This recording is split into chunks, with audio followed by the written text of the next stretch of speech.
Já, góða kvöldið, kæru hlustendur og velkomin í langþráða djúpköfun. Menn er búin að halda í sér alveg eins og ég veit ekki hvað. En ég býð að sjálfsögðu velkomin hingað stórmeistarann og spámann Guðjón Hreimberg. Takk fyrir, gaman að sjá þig, kallið minn. Ég er ennþá fyrkt hérna í stillingum. Já, Þú veist að það er bannað að kalla mig spámann Guðs. já, Það er $1000 sagt. var þetta ekki bara eitthvað ekko hérna frá að ég var að hlusta á þig? Bara Afsakið. sendi það bara í rótina. Get ekki ákveðið hvernig ég ætla að hafa stillingarnar á kamerunni en svo við höfum þetta bara svona. Ég ætla bara að hætta að hugsa. Hvað segirðu gott? Ég er bara kátur, sko. Það er gott að vera kranakall, sko. Já, ertu að vinna mikið á krana núna? Ég var hérna, fór 2 vikur, átti að leysa kranastjóran af, svo var hann rekinn. Og þá var spurt hvort ég vildi vera í 4 vikur. Þannig ég kom aftur tilbaka og var í 4 vikur. Og í middeltíðinni keyptirðu þessi fínu prentvél. Já, ég var nú búin að panta það svolítið áður, reyndar. Og það tók nú einhvern tíma að fá það. En kona mín á fyrirtæki hérna sem að ég fæ að starfa við stundum. Og það fyrirtæki var að kaupa þennan prentara. Alveg æðislegu prentari. Og setta mann upp í síðustu viku og það var bara 2 daga námskeið og uppsetningakall og læti. 168 kílóa prentari, sko, og skerari. Já, er það með innbyggðan skerari? Já, innbyggðan. Er þetta ekki plotter? Jú, large formats heita þær. Eru margir á svæðinu með svona græði? Ég er ekkert endilega að stíla á heimasvæði, sko. Þetta er mest náttúrulega frá Íslandi, bara pantanir og læti. Já, það er ekki margir hér á landi með þetta? Jú, Er það? fyrirtæki. Já. Maður veit það. Já. Nó frambóð allstaðar, sko. Menn voru ofta að fara í plottera hjá sko arkitektastofum til þess að prenta svona large format. Já, það er nú svolítið langt síðan. Já, maður er ekkert lengur með í nútímanum. Nei, þetta er 8 lita prentari, ég get líka prentað ljósmyndir, sko. Í mjög háum gæðum. Hvað er breytin? Hann er 1,60. Það er breytin. Já, Það er mjög flott breytin. já, Þannig að það er takmarkalaus lengdin, nánast. já. Já, 50 metrar. Forritið stoppar í 50 metrum. Og ef ég vil láta þið prenta fána, þá er hann cirka metr sinni 1,60. Væntanlega. Ef ég vil hafa hann mjög stóran og flottan. Já, en þetta er svona Harlem fánar sem ég get gert, sko. Hvað þýðir það? Já, hann dugar lengi á veggnum hjá þér, sko. Já, ég er að hugsa um það, sko. Hann dugar styttra úti. Já, hann fær aldrei út, sko. Það væri bara til að hafa skipt út fánanum á veggnum. Ég ætlaði að vera búin að sauma protótípu fyrir réttan fánan. Það eru lög um fánan. Já, já. Þessi gengur, en það geti verið sniðugt að prenta sko 2-3 típur meðan að verið að testa protótípuna hvernig best er að forma hana. Já, en er ekki bannað í stjórnarskrá þjóðveldis að láta vikingaflokksmenn prenta í þessu? Nei. En hvað myndi kosta metr sinni 1,60? Já, svona startgjald alltaf hjá konunum minni, skil. Það séu 2 milljónir bara startgjald alltaf. Það er eitthvað fermetra. Já, það er 1,5 fermetri. Já, mér sýnist að það sé eitthvað svona 4-5 skall fermetrin. 4, 5, 6, 7, 8.000, það var svolítið eftir þekjunni, sko. Já. En reyndar er sko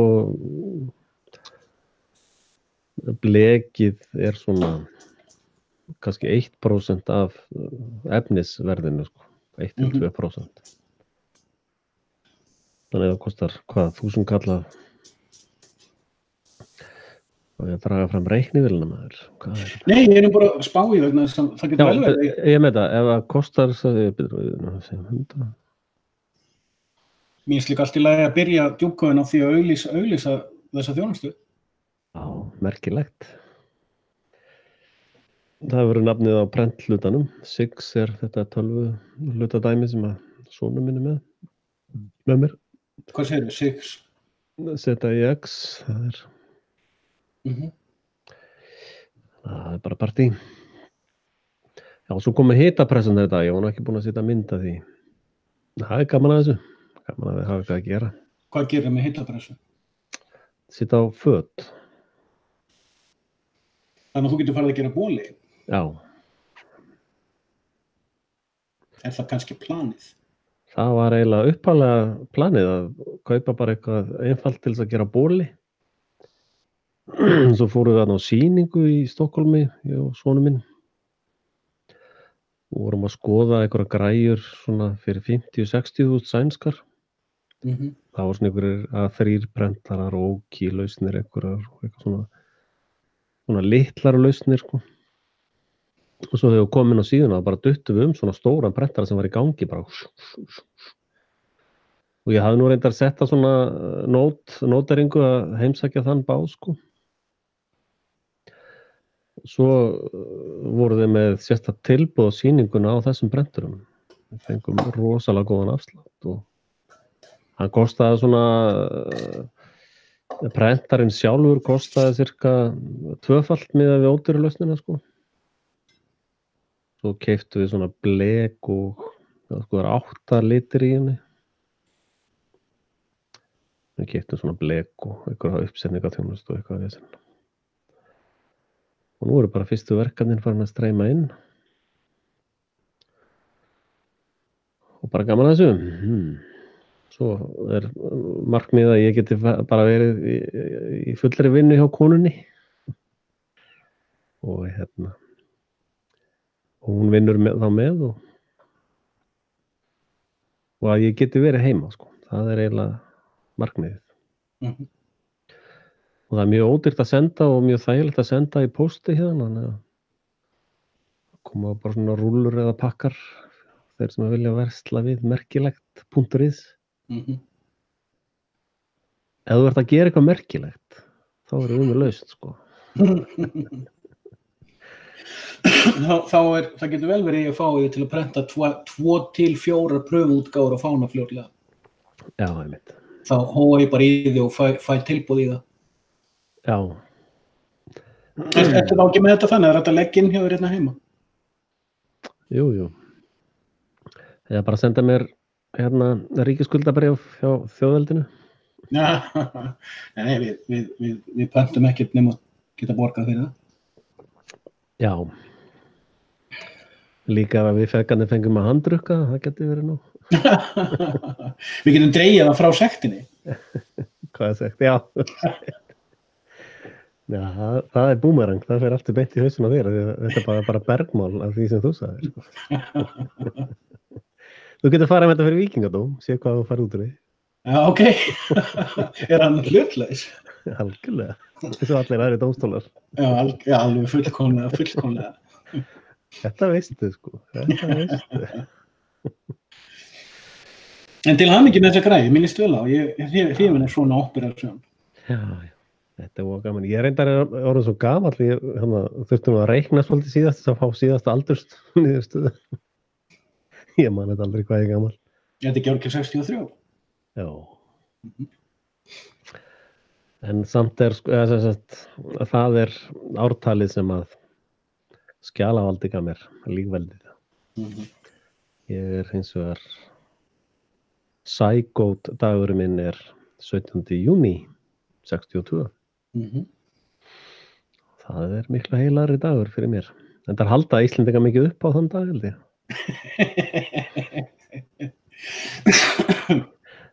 Skilst það? Það er alltaf fullur hana 17. júní.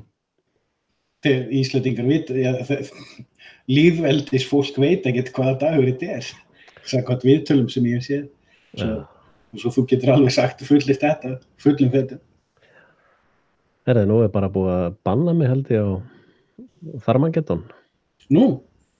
Já, það er svona hálf skellt á mig síðast, sko. Þá spurning hvort ég hafi heyrt síðasta viðtal. Já. Hvenær varstu síðast? Þeir hættu að klippa þá líka, ég man það ekki, mér er skít saman. En síðan er að draga einhverja Guðjón Valgarðsson eða ekki? Já, Valgeirsson. Já, og Hallsson dregin, þeir reyna að replacea samsæringin hjá sér. Já, ég var búin að segja mér að Guðjón nafni minn væri farin að birtast höfum. Hann er búin að vera samsæringur mjög lengi. Hann er chill, sko. Já, en svona, þú veist. Hann er mustraður, sko. Pappans er frímúrari náttúrulega. Eða í þessum reglum einhverjum. Það er þannig. Já, maður svona.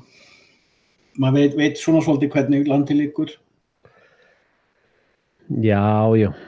Ég náttúrulega hlynntur trúfrelsi og menn mega trúa á hvaða vitleysu sem þau vilja. En ég er kannski ekki alveg í stuði til þess að borga kirkjugjöldin fyrir aðra, sko. Nei, þetta er sko, heimurinn er náttúrulega svo klikkaður. Já. Og svo er þetta þessi lærdómskúrfa, ég náttúrulega get ekki talað fyrir þína hönd, en fyrir mig þá er maður búin að fara nokkra kollnýsa síðustu 10 árin. Jú. Maður byrjaði með algjörlega svarthvítar línur og maður var rosalega fljótur að skera upp herur.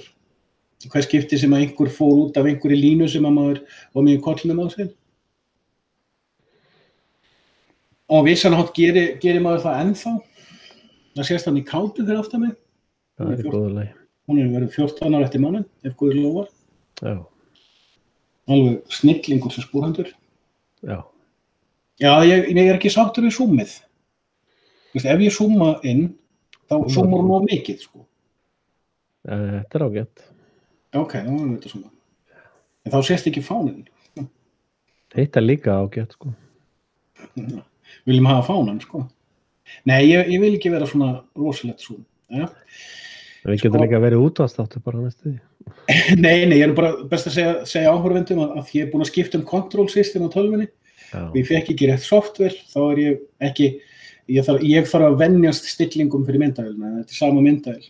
En það heyrist örugglega betur en áður, af því ég er komin með eitthvað á bakvið mækinn til þess að taka ekkoði burtu, ég veit ekki hvort það virkar.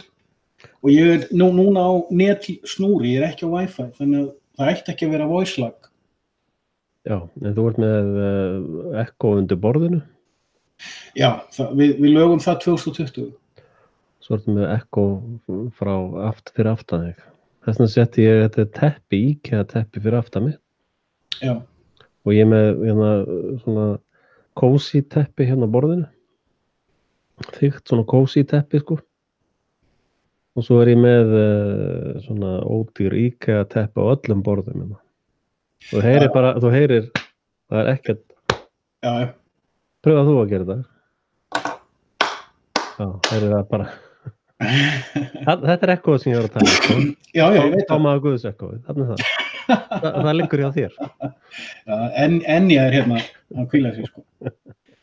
En það er, ég á mikrofón eins og þú ert með. Nú. Og ég á með þess að Phantom Power fyrir það. En mér vantar einn á snúru og ég er að bíða eftir henni frá Kína. Já, en ertu ekki með mixer? Nei. Hann er eiginlega mikilvægari. Já, þetta kemur seinna. Ég er ekkert að leggja svo mikla áherslu á þetta. Ég er ánægður með Androidin, ég nota hann mest. En það er gott að geta gert viðtöl. Ég ætla að taka viðtöl við að njóa við nokkur bráðum. Eitt viðtöl á ensku. Það er mitt. Og við ætlum að ræða eins eitt mjög vel afmarkað mál saman. Ég ætla að baktala mig. Ekki nema þá bara mjög hæfilega, sko, undir dulmáli, sko. Það er mitt. Já, annars er ég hérna, ég er svona meira farin að hallast í biblíufræðin, sko. Ég er svo óbúslega leiður á núinu, sko.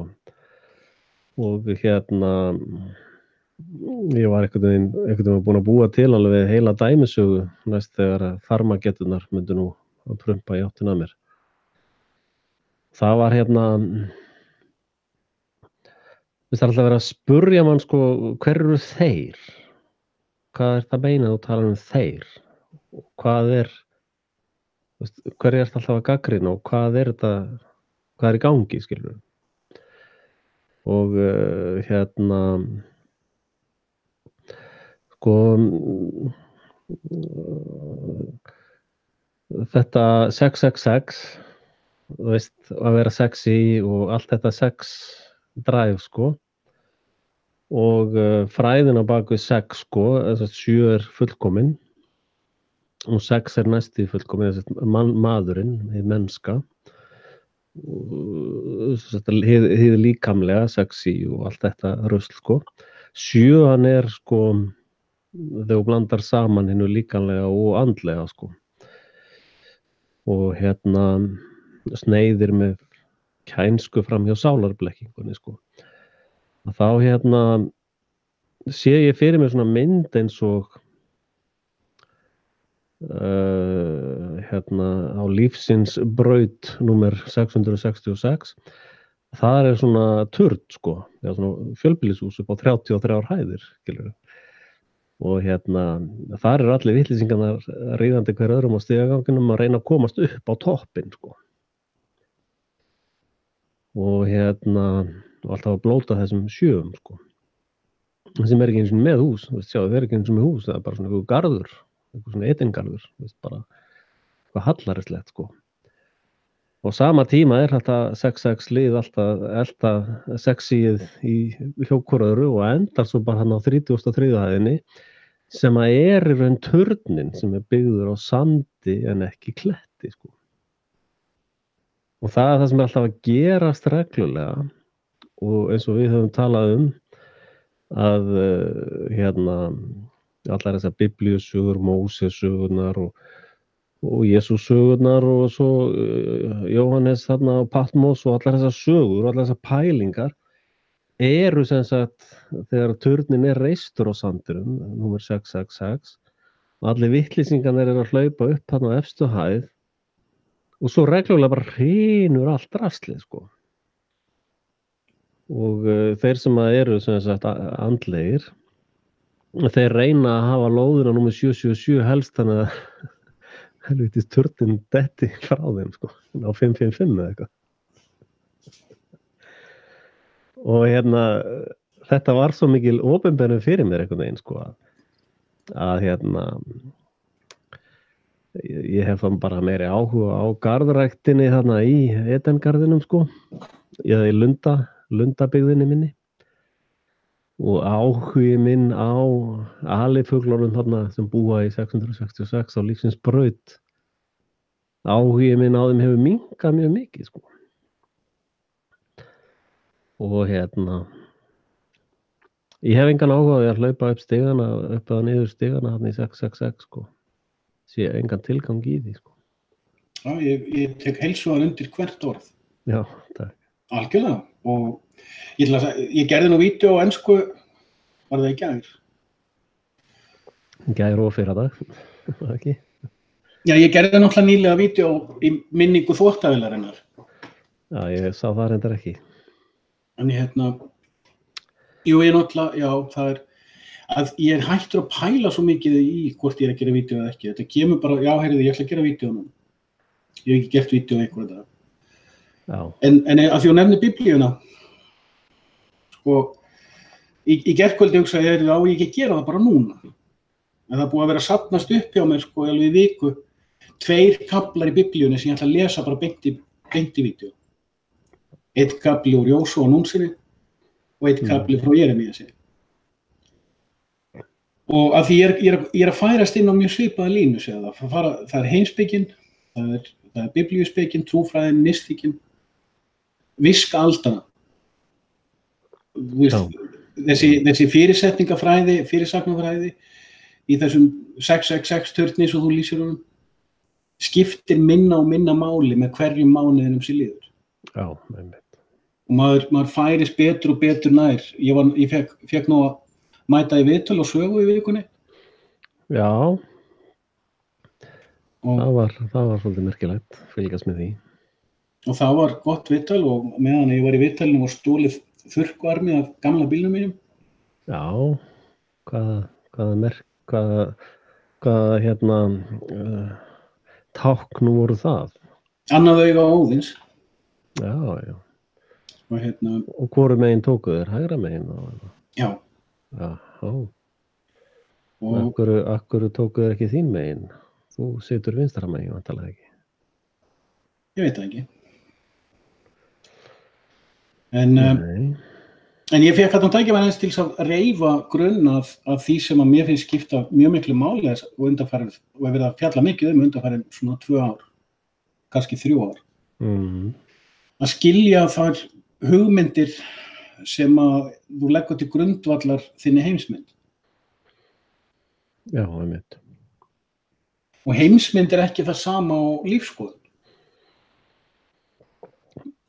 Já, sko, heimsmynd náttúrulega, þessna lagt svona mikið upp úr því núna til dæmis allir trúi á nöttin, sko. Það heimsmynd. Já, það partur af heimsmynd, já. Og allir trúi á atóm til dæmis, sem eru bara hoax. Og að menn trúi á space, sem líka hoax.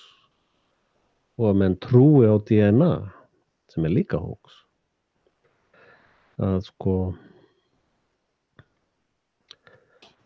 það þessi 666 sjúkdómur, sko.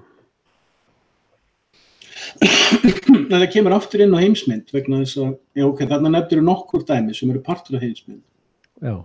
Þetta eru allt atriði sem við erum bæði saman og sitt í hvoru lagi búnir að rústa. Þú veist, ég er búin að gera það á minn hátt, þú ert búin að gera það á þinn hátt. Við höfum líka oft rætt þessa hluti. Já, nákvæmlega.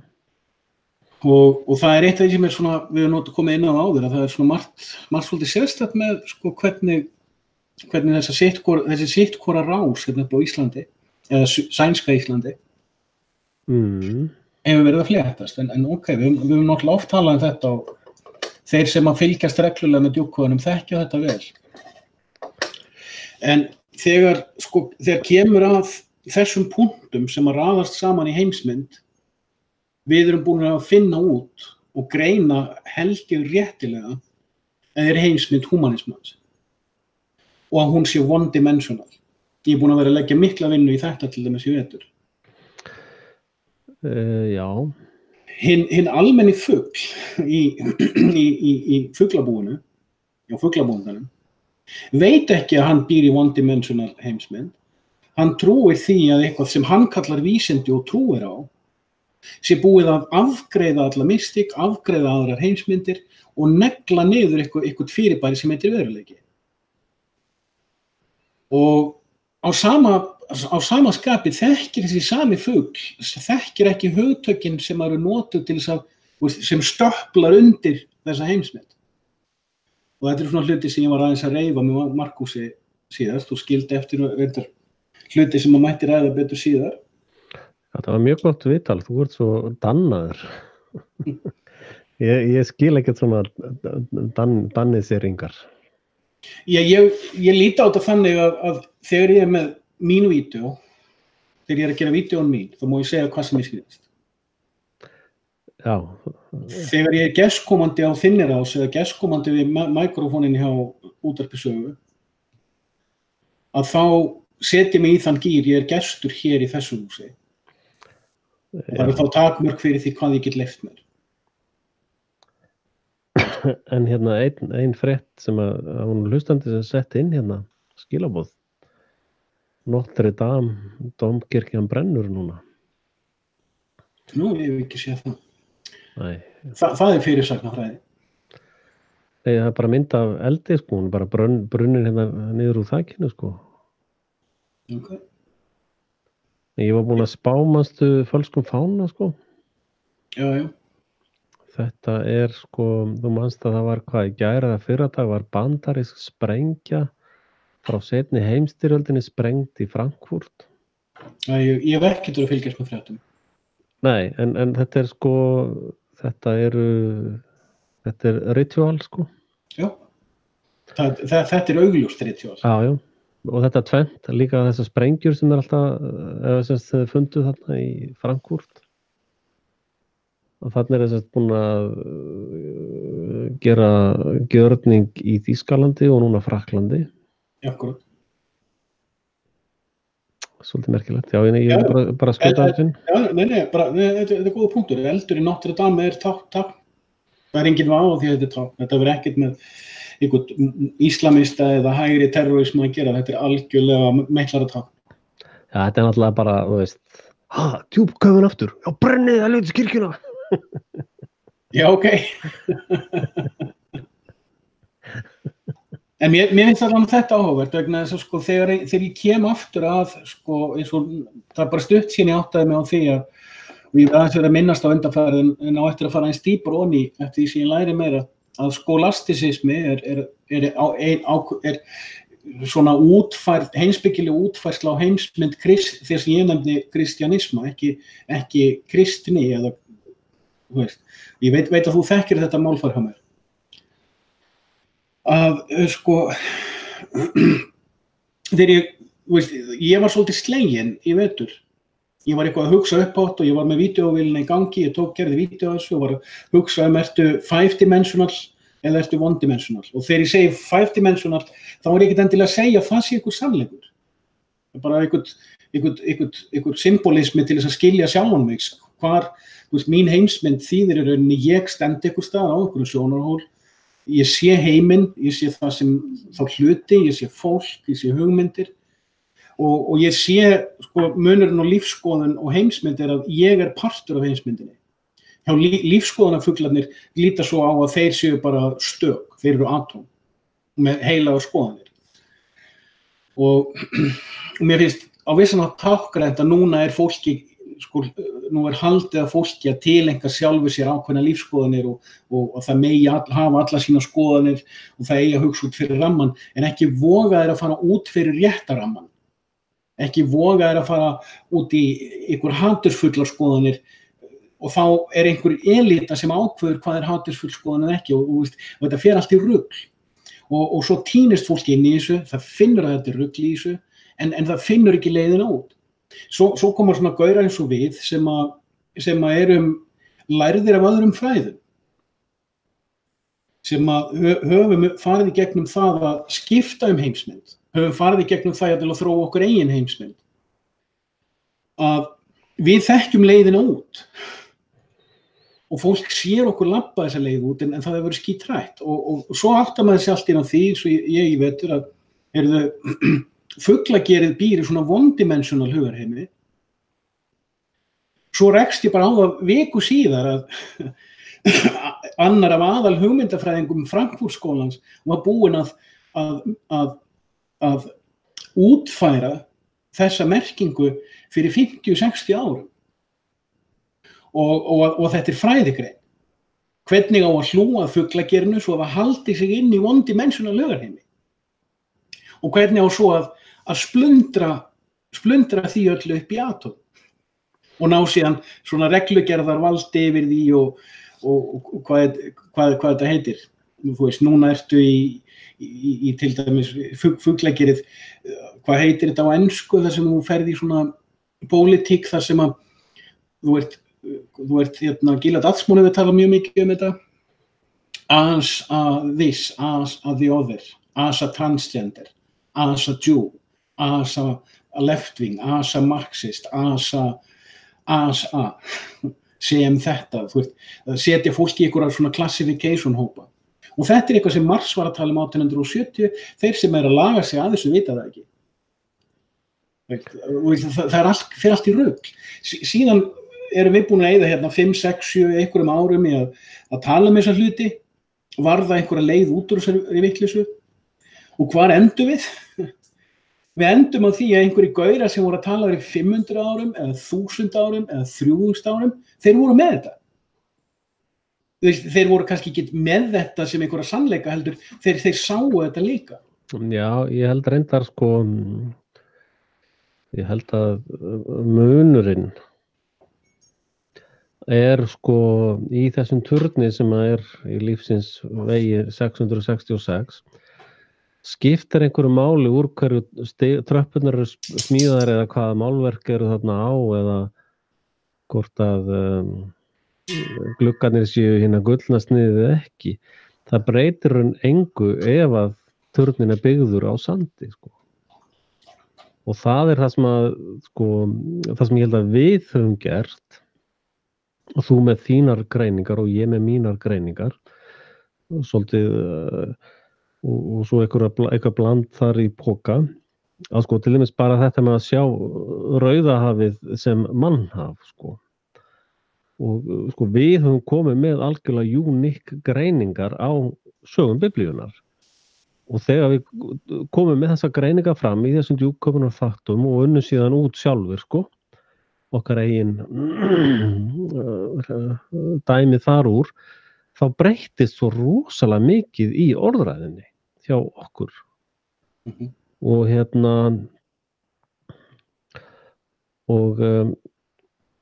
sko, ég er eiginlega að komast að þeirri kenningu og það eru allar sögur í biblíunni og allt annað er bara endursagnir af henni og þú getur raun einhver bætt þar við, sko. Þess að hlumist núna Julian Assange. Julian Assange er núna í þeirri stöðu að líf hans hangir á almenningsálitinu. Hver lenti í slíku ástandi í biblíusögunum? Það var Jesús sjálfur. Líf hans hékk á almenningsálitinu.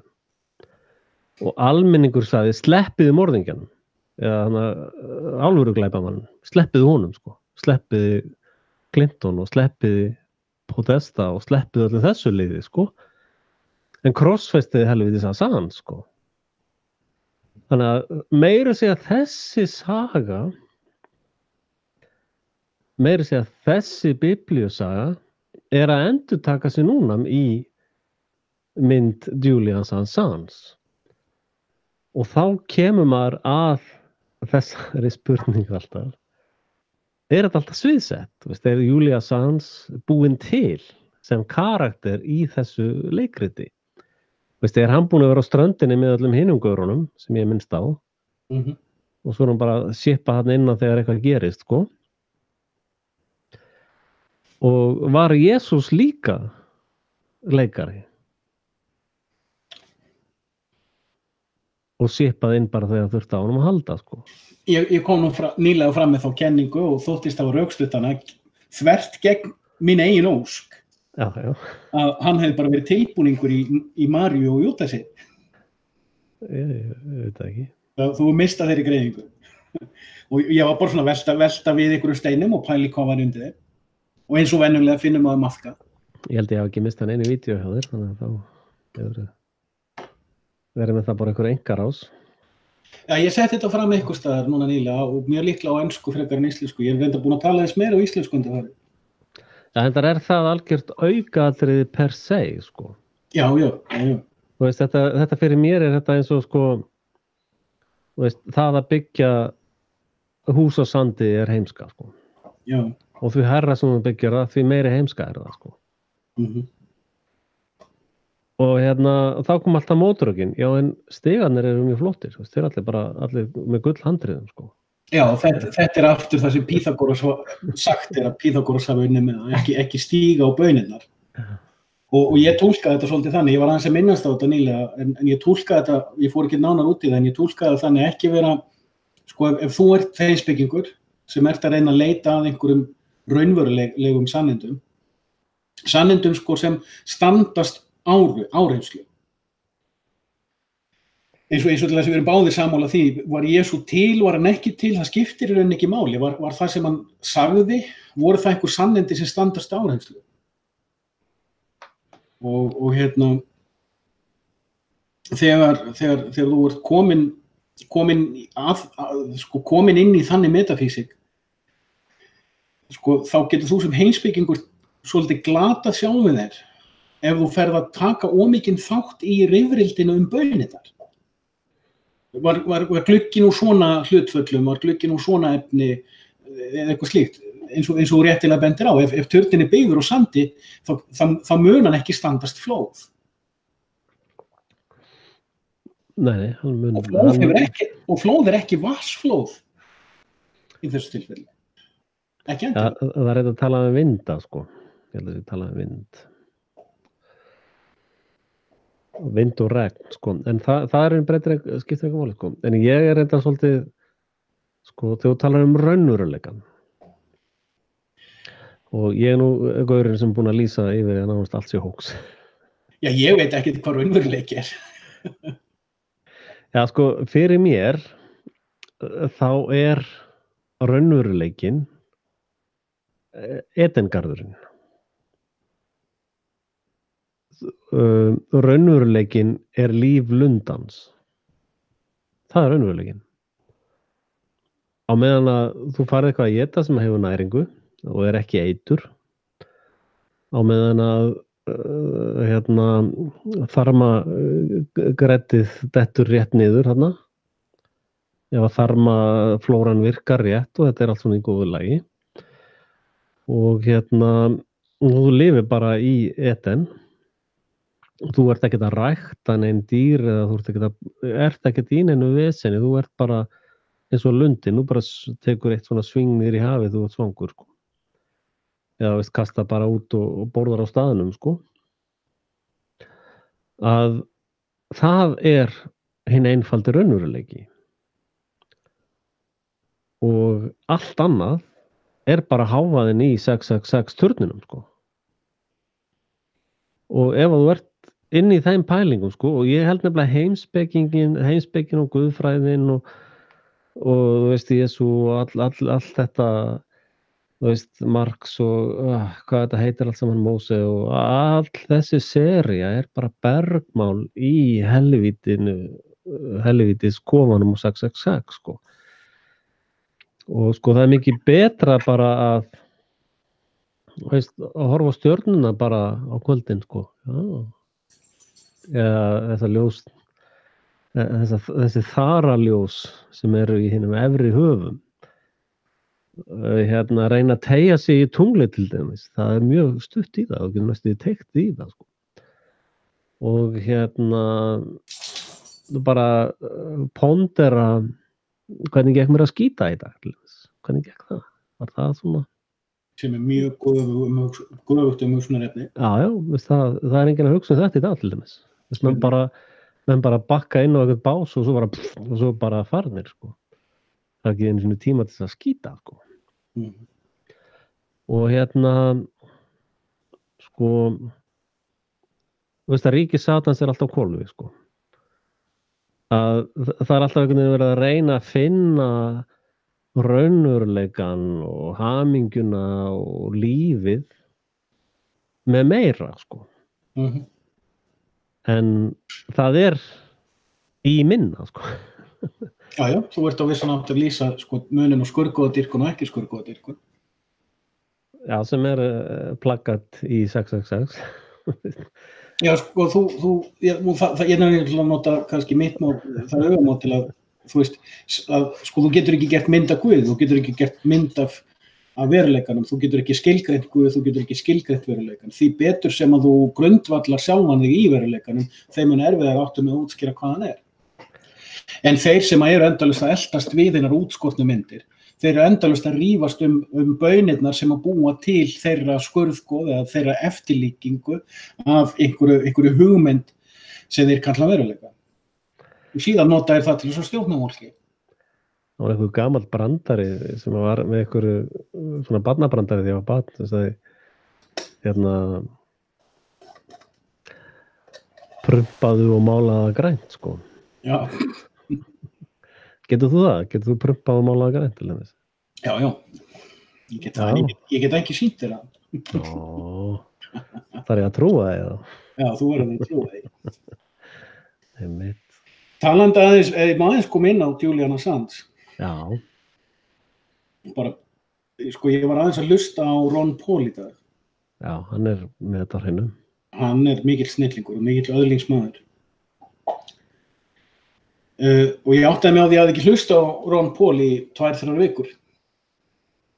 Og ég hlusta á kallinn og þó hann sé ofta að tala, sko, hann er alveg ótrúlegur kallinn. Hann talar á nánast hverjum degi. 80% hann alltaf að tala það sama, en hann kemur reglulega með punkta sem eru feiki góðir. Og það minnir mann á, sko, að það eru svona sjeffar sem að minna mann aðeins á. Ég hafði þessi reglu í vetur, ég hlustaði á Ron Paul Liberty Report einu sinni í viku.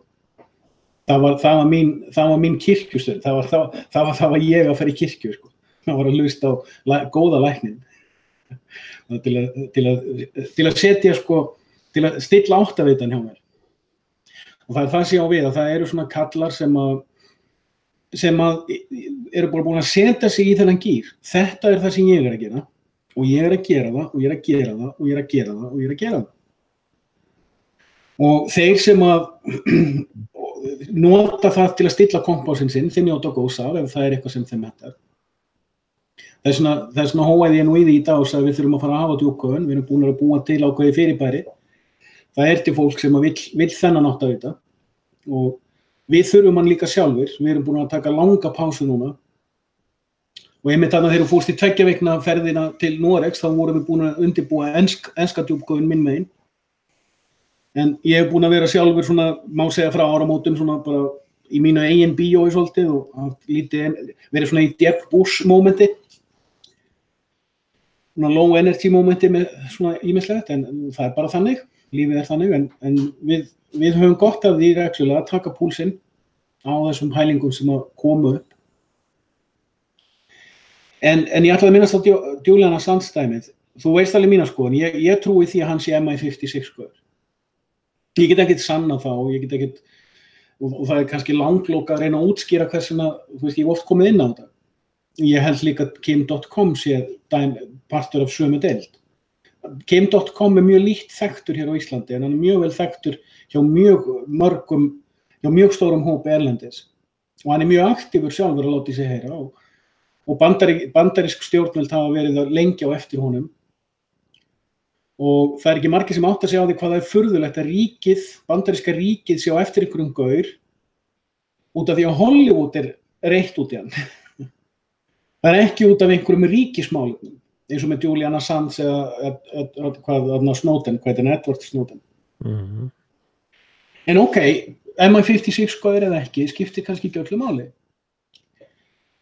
En Ron Paul bendir á í dag að leið og Julian Assange var handtekinn, þá var hann leiddur fyrir dómara og dómarinn var með alls konar yfirlýsingar sem dómari á ekkert að vera með. Bara fáránlegar yfirlýsingar sem dómarar eiga ekkert að vera með. Og afhjúpaði sjálfan sig sem ekki dómara, sem kengúru, basically. Hlutur sem við höfum mikið rætt um.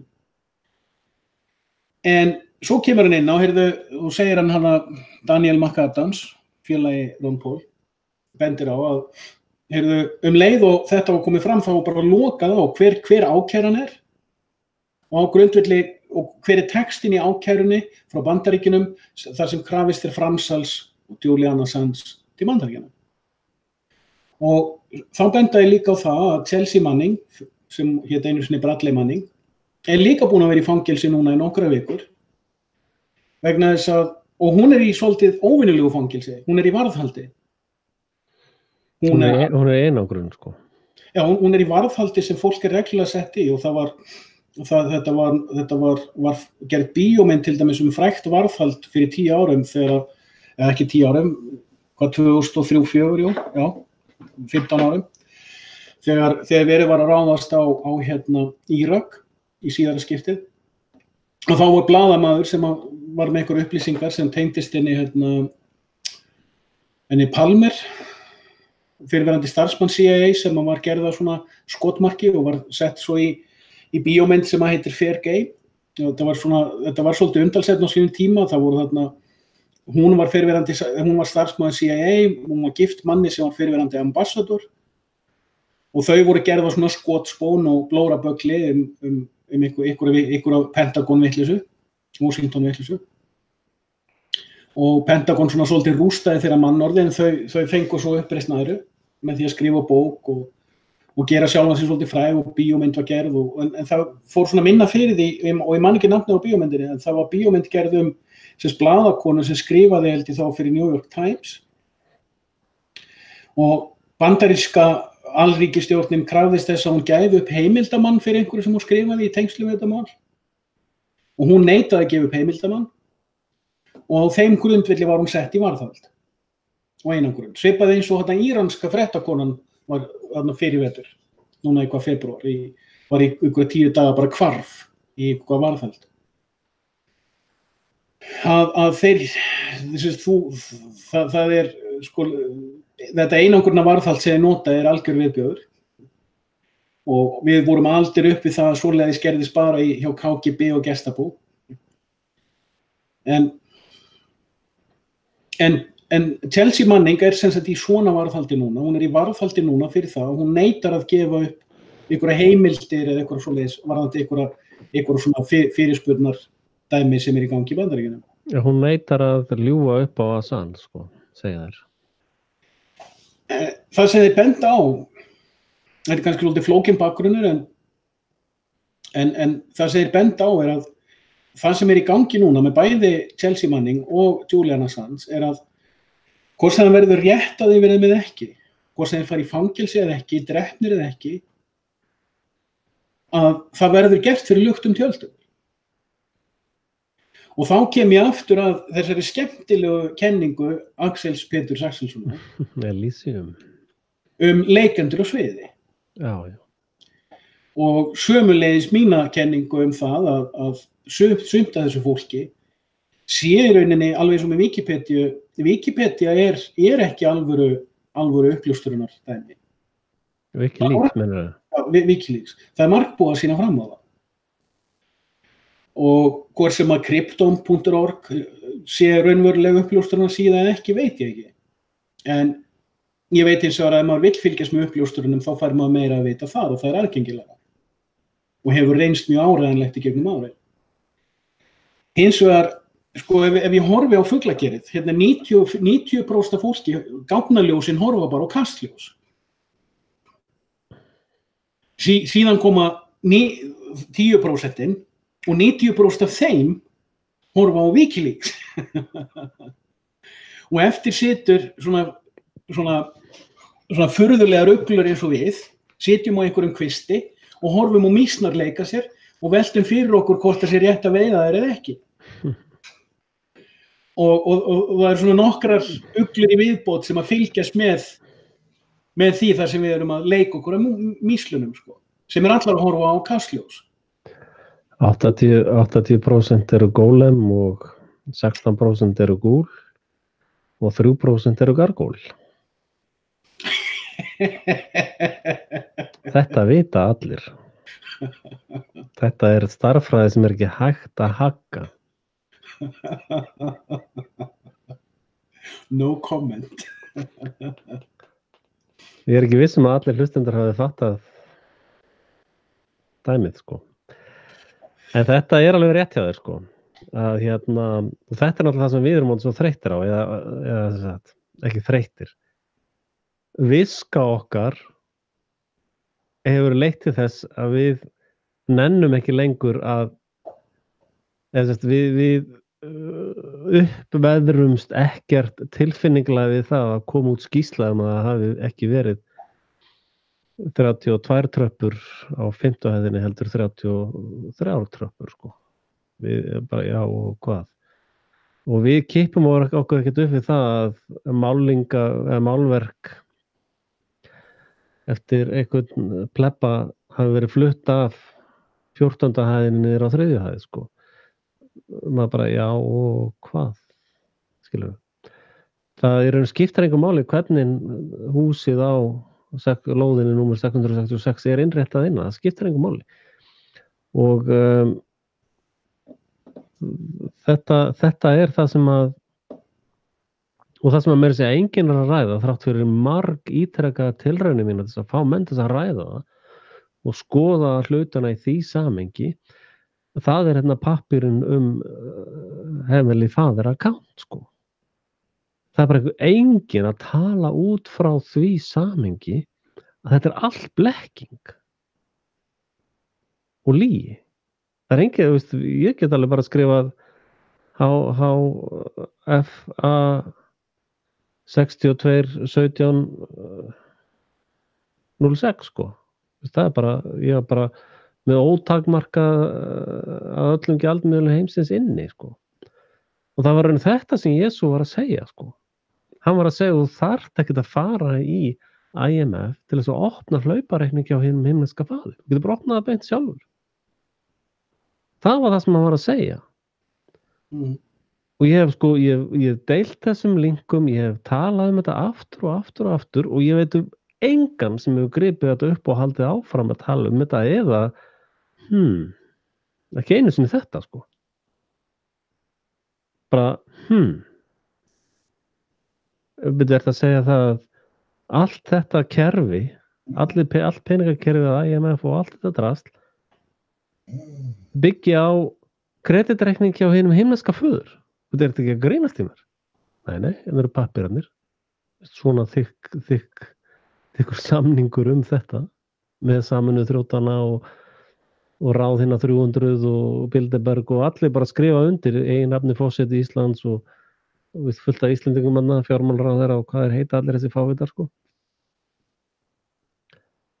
Og maður bara, akkur við enginn að tala þetta?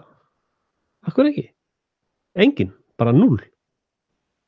Það bara ég og þetta svona eins og að hrópa inn í svartholi sko, sem þá væntanlega raskatið á Guði, ekki satt? Bara ég veit alveg hvað þú ert að fara. Ég bara kemur ekkert tilbaka sko. Algjörlega. Axel, hvað finnst þér hvað með skatta? Finnst þér ekki að skattleggja hérna ríku?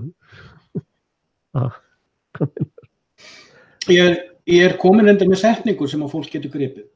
Ég tók eftir daginn talandi þetta því þú minnir fólk reglulega á að skattheimta með valdi ofbeldi. Valdníðsla. Nei, að innheimta skatta með valdi, svig og ofbeldi glæpur. Já, ég bara verið umorða þetta, en það sama merking. Nálægt því, ok. Já, það bara þannig. Nálægt því. Já, halda fram. Reikniformúlan þínu myndastýtturnar líka nálægt því, en it's non-debatable. Já, það er þín túlkun á einhverju sem við báðir höfum verið að vinna með.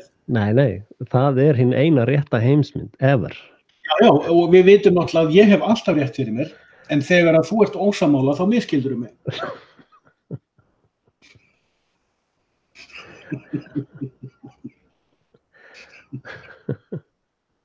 Ég fæ ekki einu sinni lengur ít á dyrabjölluna þannig að húsinu númer 666. Átt! Já, helvítið að Axel að koma. Tengt upp eitthvað. Mér finnst persónulega að þetta með myndastýtturnar 3 vera einhver það, og þetta ekkert mitt eða þitt. Þetta er þitt. Þetta eiginlega þitt. Já, ég fann þetta, en það var búið að nota þetta í Evrópu áður.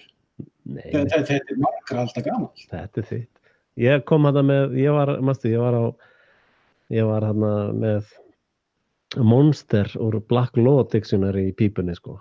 Ég nota stundum Monsterið. En sko, þegar við erum komnir með svona túlkanir, þá eru, þú veist, við rekumst reglulega á það að fólk heyrir hvað við segjum, en það skilur ekki hvað við segjum. Já, það reyndar ótrúlegt hvað síast mikið, annarkvort eins og til dæmis bara með dómskerfið. Þú veist nú hvernig ég var að tala það fyrir nokkrum árum og þú tókst nú efast með þinn vinkil á það. Síðan bara, þú veist, það tekur ekki mark á dómskerfinu. Dómskerfið reyndi að malda í móinn þegar þeir löguðu dóminn á fjórmenningurum úr Guðmundar- og Geirfinnsmálinu. Og ég var nú iðinn við að benda þá á að þeir sem voru að berjast fyrir því fóru að kolrangt í það mál og sá ekki þegar spilað var á þá. En þú veist, þar kem ég aftur af þessu að þú veist, hvort það Julian Assange eða fjórmenningamálið eða eitthvað annað í baunatalningunni, ég er að komast betur og betur á þeirri niðurstöðu að Pýþagóras, ég veit ekkert hvort hann var til. Ég er alveg, þú veist, ég til að held að Platón hafi verið til og ég held að Aristóteles hafi verið til, en ég held ekki að þeir hafi til að skrifa þær bækur sem að þeim eru regnaðar. Ég held að þetta er báðir fiksjón, sko. Ég er eins og að sannfærður að Sókrates er fiksjón. Varðandi Pýþagóras, ég er ekkert viss að hann hafi verið til, sem einstaklingur. Ég held eins og að sko, þessi heimspekiskóli hafi verið til og ákveðna niðurstöður, ákveðna pælingar hafi komið, en ég held að ég var nýlega að greina það, byrju Python og Agora, er þetta ekki Konguló og Kirkislanga sett saman í eitt, svona Kirkislöngu Konguló og mér finnst, og ég hef svo bara séð til, ég veit að eitthvað mun gerast í hugskotinu eða vitundinni sem að mun sýna mér eitthvað nýtt í tengslu þetta og gaman að því. En ég var semst nýlega svona þess að lesa mér aðeins til Pýþagóras því mér finnst hann svona svolítið svona skemmtileg pæling og hann er í rauninni sá sem að kenndi Platón. Hann er svona forveri platónska skólans en þeir lögðu rosalega mikla áherslu á þetta með bönirnar. Ekki borða bönir, ekki stíga á bönir og svo framvegis og svo þú segir hvað táknar þetta? Allt sem Pýþagóras skólinn gerði var táknfræði. Og þeir spiluðu á það að nota oft sko svona oxymorons til þess að segja eitt en meina annað. Þeir gerðu mjög mikið af því og það vita vola fáir í rauninni sko orðalykilinn. Lykillinn sem gengur í skrána. Og lykill sem gengur í skrá er líka mystist táknfræði sem er mjög lítið notuð. Ja, við sjáum það ekki notað af svo mikið til þess í fyrirsagnaverkfræðinni en það er til. Meiklar hafa fullt af svona táknum. En þegar ég allt í einu fatta, já, heyrðu, þetta er nákvæmlega, ef ég yfirfæri pælingunum bönirnar yfir á það hvernig ég er að vinna sjálfur í dag, þá, já, heyrðu, ég skil þetta fullkomlega. Ekki tínast í fyrirsagnaverkfræðinni, ekki tínast í rifrildunum bönirnar, þessa bön eða hina bönina.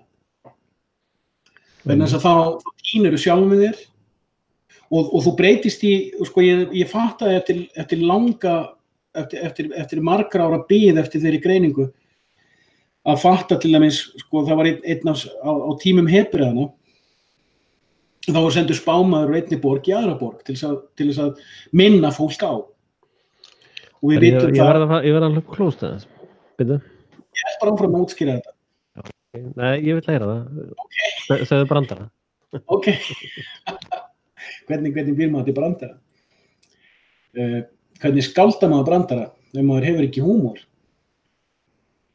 Það var náttúrulega, ég hef sagt brandarann Jóa gamla og hann er í Djúpkofun á Fæleikstað. En það er hins vegar áhugavert, já, ég get talað eitthvað annað. Núna er í fréttum, hvort það var Eyjunni eða DFF, að Ástþór Magnússon er tilbúin að koma að endurreisn samskipa. Hafskips. Það er ekki margir sem átta sig á því í dag að þegar að hafskip var rústað og stjórnendur hafskips voru margir meiklarar líka og meiklarar er ekkert einsleitur hópur, þetta er flókin hópur, meiklarahópurinn. Já, kemur Axel aftur. Hvert var ég komin? Já, þannig er hann komin, Karlinn. Jæja. Hvert var ég komin í því sem þú vildir ekki missa af? Ég man ekki hvað það var einu sinni. Og það komin í biblíuna, hreina biblíu. Já. Sko áður en... Ég vil ekki missa biblíusögunum, sko. Áður en meiklarar komið Davíð konungi að. Já. Skrítið, hljóð. Er ekki lagið með sandið eða? Í fokki. Er vandamál með sandi, segirðu? Jú, það kom í lag. Ok. Já, Muxerinn var í ólagi. Muxerinn, er hann komin í lag núna þá? Eða? Já, svo sem tekur umhverfisljóðan í burtu. Já, ég reyndar að heyri bara í mér öðru megin, sko. Ok, höldum áfram. Já, sérst, áður en, sko, það er hann að tímabil dómarana. Það er nefnilega ákveðið tímabil í sögu Hebreana sem er nefnilega svolítið áhugavert. Eftir að Móse hverfur á sviðinu og Jósúa Núnsson skilgreinir útfærslu á guðdómlega ríkinu, og ég ítreka þessi orð, Jósúa Núnsson skilgreinir útfærslu á því, og það kemur í ljós þegar ég les þennan kafla sem ég ætla að lesa fljótlega í vídeó, hvernig hann bendir á ákveðna aðferðafræði sem Móse notaði til þess að nota hlutkesti, hvernig ýmsir hlutir voru gerðir. Að Jósúa kemur á þessu formi sem að við getum svo talað kannski ítarlegar, en svo skilur hann það eftir sig þegar hann er orðinn 40 ára maður og deyr, eða hverfur. Og síðan kemur við tímabil dómaranna, tímabil fram að Sál konungi. Og Sál konungur er svolítið merkilegt fyrirbæri vegna þess að honum gekk mjög vel í upphafi. Þetta var mjög flottur gaur, þangað til svo allt fór í vitleysu í hausnum á honum. Og menn gleyma því til þess að bæði Sál, eða Sál, eins og hann myndi vera kallar á íslensku, en hann er borið fram Saúl á hebreskunni. Og síðan Davíð sem tekur við á honum, að báðir eru smurðir af Samúel, sem var ekki bara spámaður, hann var líka einn af þjónum musterisins sem var helgaður mustirinu. Það er ákveðin saga það hvernig Samúel var drengur sem var helgaður mustirinu. Það hefur líka ákveðna merkingu. Til þess Miriam, móðir Jósúa Maríussonar, hún var líka helguð mustirinu og var alin upp þar. Það kemur hins vegar ekki fram í lygasögunum 4. Áts, segir eitthvað núna. Áts. Já, ég get rökstutt af hverju ég segi þetta. Ég bara fattaði þetta nýlega og ég skrifaði þetta á reimberg.is eða hvort það var á logostal.com, ég manna það ekki. Að ég fattaði allt í einu að öll Biblían er bara með eina útgáfa af öllum sögunum, nema það er undantekning með króningubækurnar og konungabækurnar. Það eru sumar sögur endurteknar. En það eru allar samhljóma. Það að Konstantín hafi verið að ljúga einhverju fólki þegar að þessi 4 svokölluðu guðspjöll eru valin, það að þau 4 er andstætt hefð Biblíunnar. Ein saga er alveg nóg. Og það er þess vegna sem ég orðaði þetta svona. Já, reyndar eru guðspjöllin guðspjöllin eru 4 versjónir af sömu sögunni Þær eru sem sagt Lúkas er læknirinn sem er svona raunvísindamaðurinn.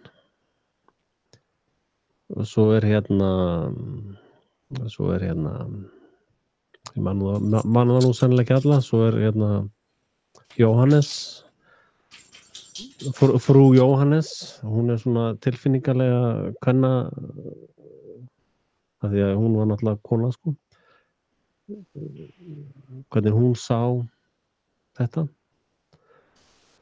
Og svo var það var Lúkas, Markus og Matthías. Ég veit ekki með hvaða sjónarhorn hinir 2 voru með. En þessar 4 bækur voru gerðar til þess að segja söguna frá 4 ólíkum sjónarhornum Já, það hvað það táknar er væntanlega einhvers konar túlkunaratriði Já, það skiptir kannski ekki alveg öllu máli, yfirlýsingin stendur.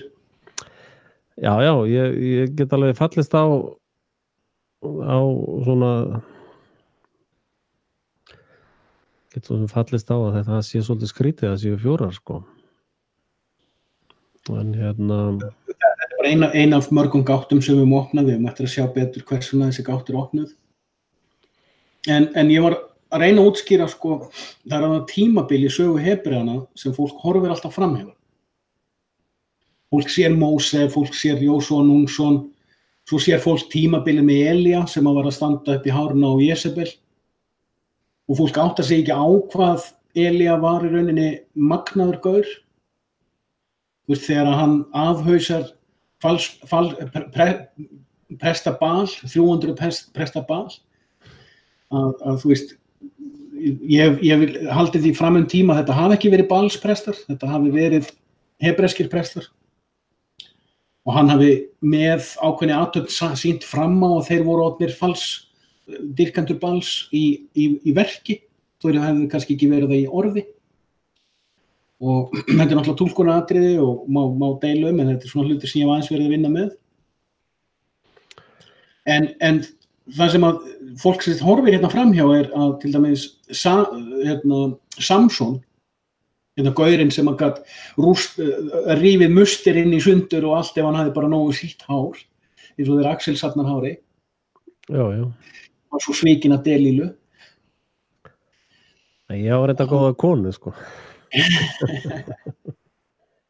Að sko tímabil spámannana dómarana nefnilega svolítið merkilegt tímabil og fólk horfir aðeins framhjá þessu tímabili.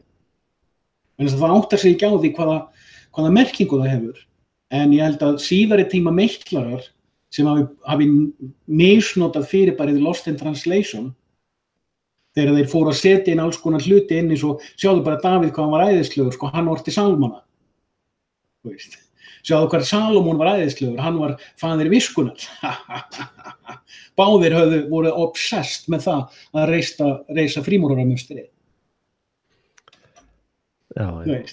En þá gleymir fólk sko, hvað var Elía að gera, hvað voru dómararnir að gera, hvað með þetta spámanna, með það, margir þeirra voru spámenn líka. Að á þessu tímabili þá voru menn að útfæra sáttmála Móse guðdómlega ríkið og þá reyndu þeir að minimalæsa elíturnar. Elíturnar sem síðar fóru að reisa alla þessa turna.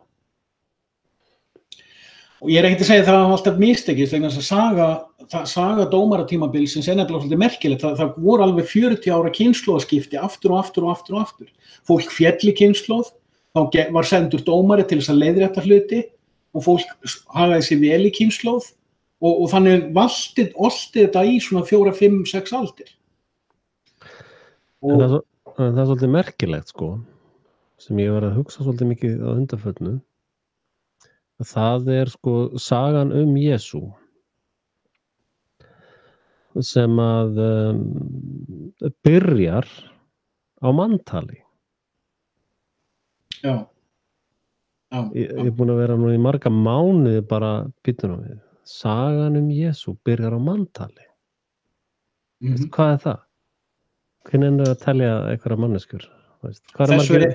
Hvað margir lundar í Vestmannaeyjum til dæmis? Þessu reyndar óbeint svarað í bókinni minn Orðatal. Ég fjallaði aðeins Segðu mér það. Nei, ég hef ekki svarað, ég sagði óbeint. Segðu mér það óbeint. Það var ekki manntal í þeim skilningi sem manntali gerði í dag. Þetta var bara skráning, sko. Byrju, hvað heitir þetta heima? Eitthvað svona database.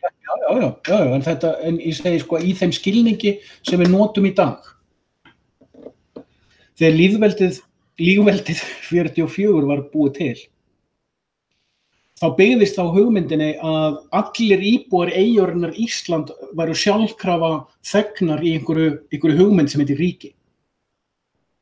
2012 trúðu allir Íslendingar, allir sem eru fæddir og búa á Íslandi, því að það væri til eitthvað sem heitir stjórnarskrá Íslendinga.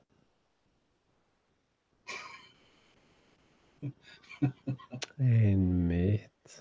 En á dögum Jósefs þá var þetta fyrirbæri ekki til. Það var hins vegar til fyrirbæri sem hét skráðir rómverskir borgarar. Það er að segja borgarar í borginni Róm við ána Tíber. Og á þessum tíma þá Rómaveldi orðið búið að ná ákveðinni stærð, ákveðnum ytri mörkum og í rauninni útfært og fólk sér þetta ekki, fólk áttar sig ekki á því að það var útfært á nákvæmlega sama hátt og bandaríska heimsveldið í dag. Það var engin munur á því og breska heimsveldið gerði þetta líka.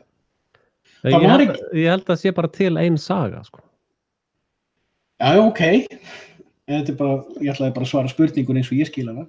Já, en sko ég held nefnilega að sé bara til ein saga. Og það sagan hérna, hei, byggjum eitthvað hérna. Já, byggjum eitthvað. Herru, tökum þessu steina og byrjum að hlaða hérna í eitthvað fíneri. Já, gerum það. Hei, hérna komum fyrsta hæðina einhverju spennandi dæmi, sko. Já, hefur ekki byggjað á aðra hæð, skilur? Svona byrja bara alltaf eitthvað, já, heyrðu, hérna, hefur ekki að skrá niður fólk, eitthvað, þannig að við vitum hverjir eru hérna í kringum okkur. Jú, gerum það.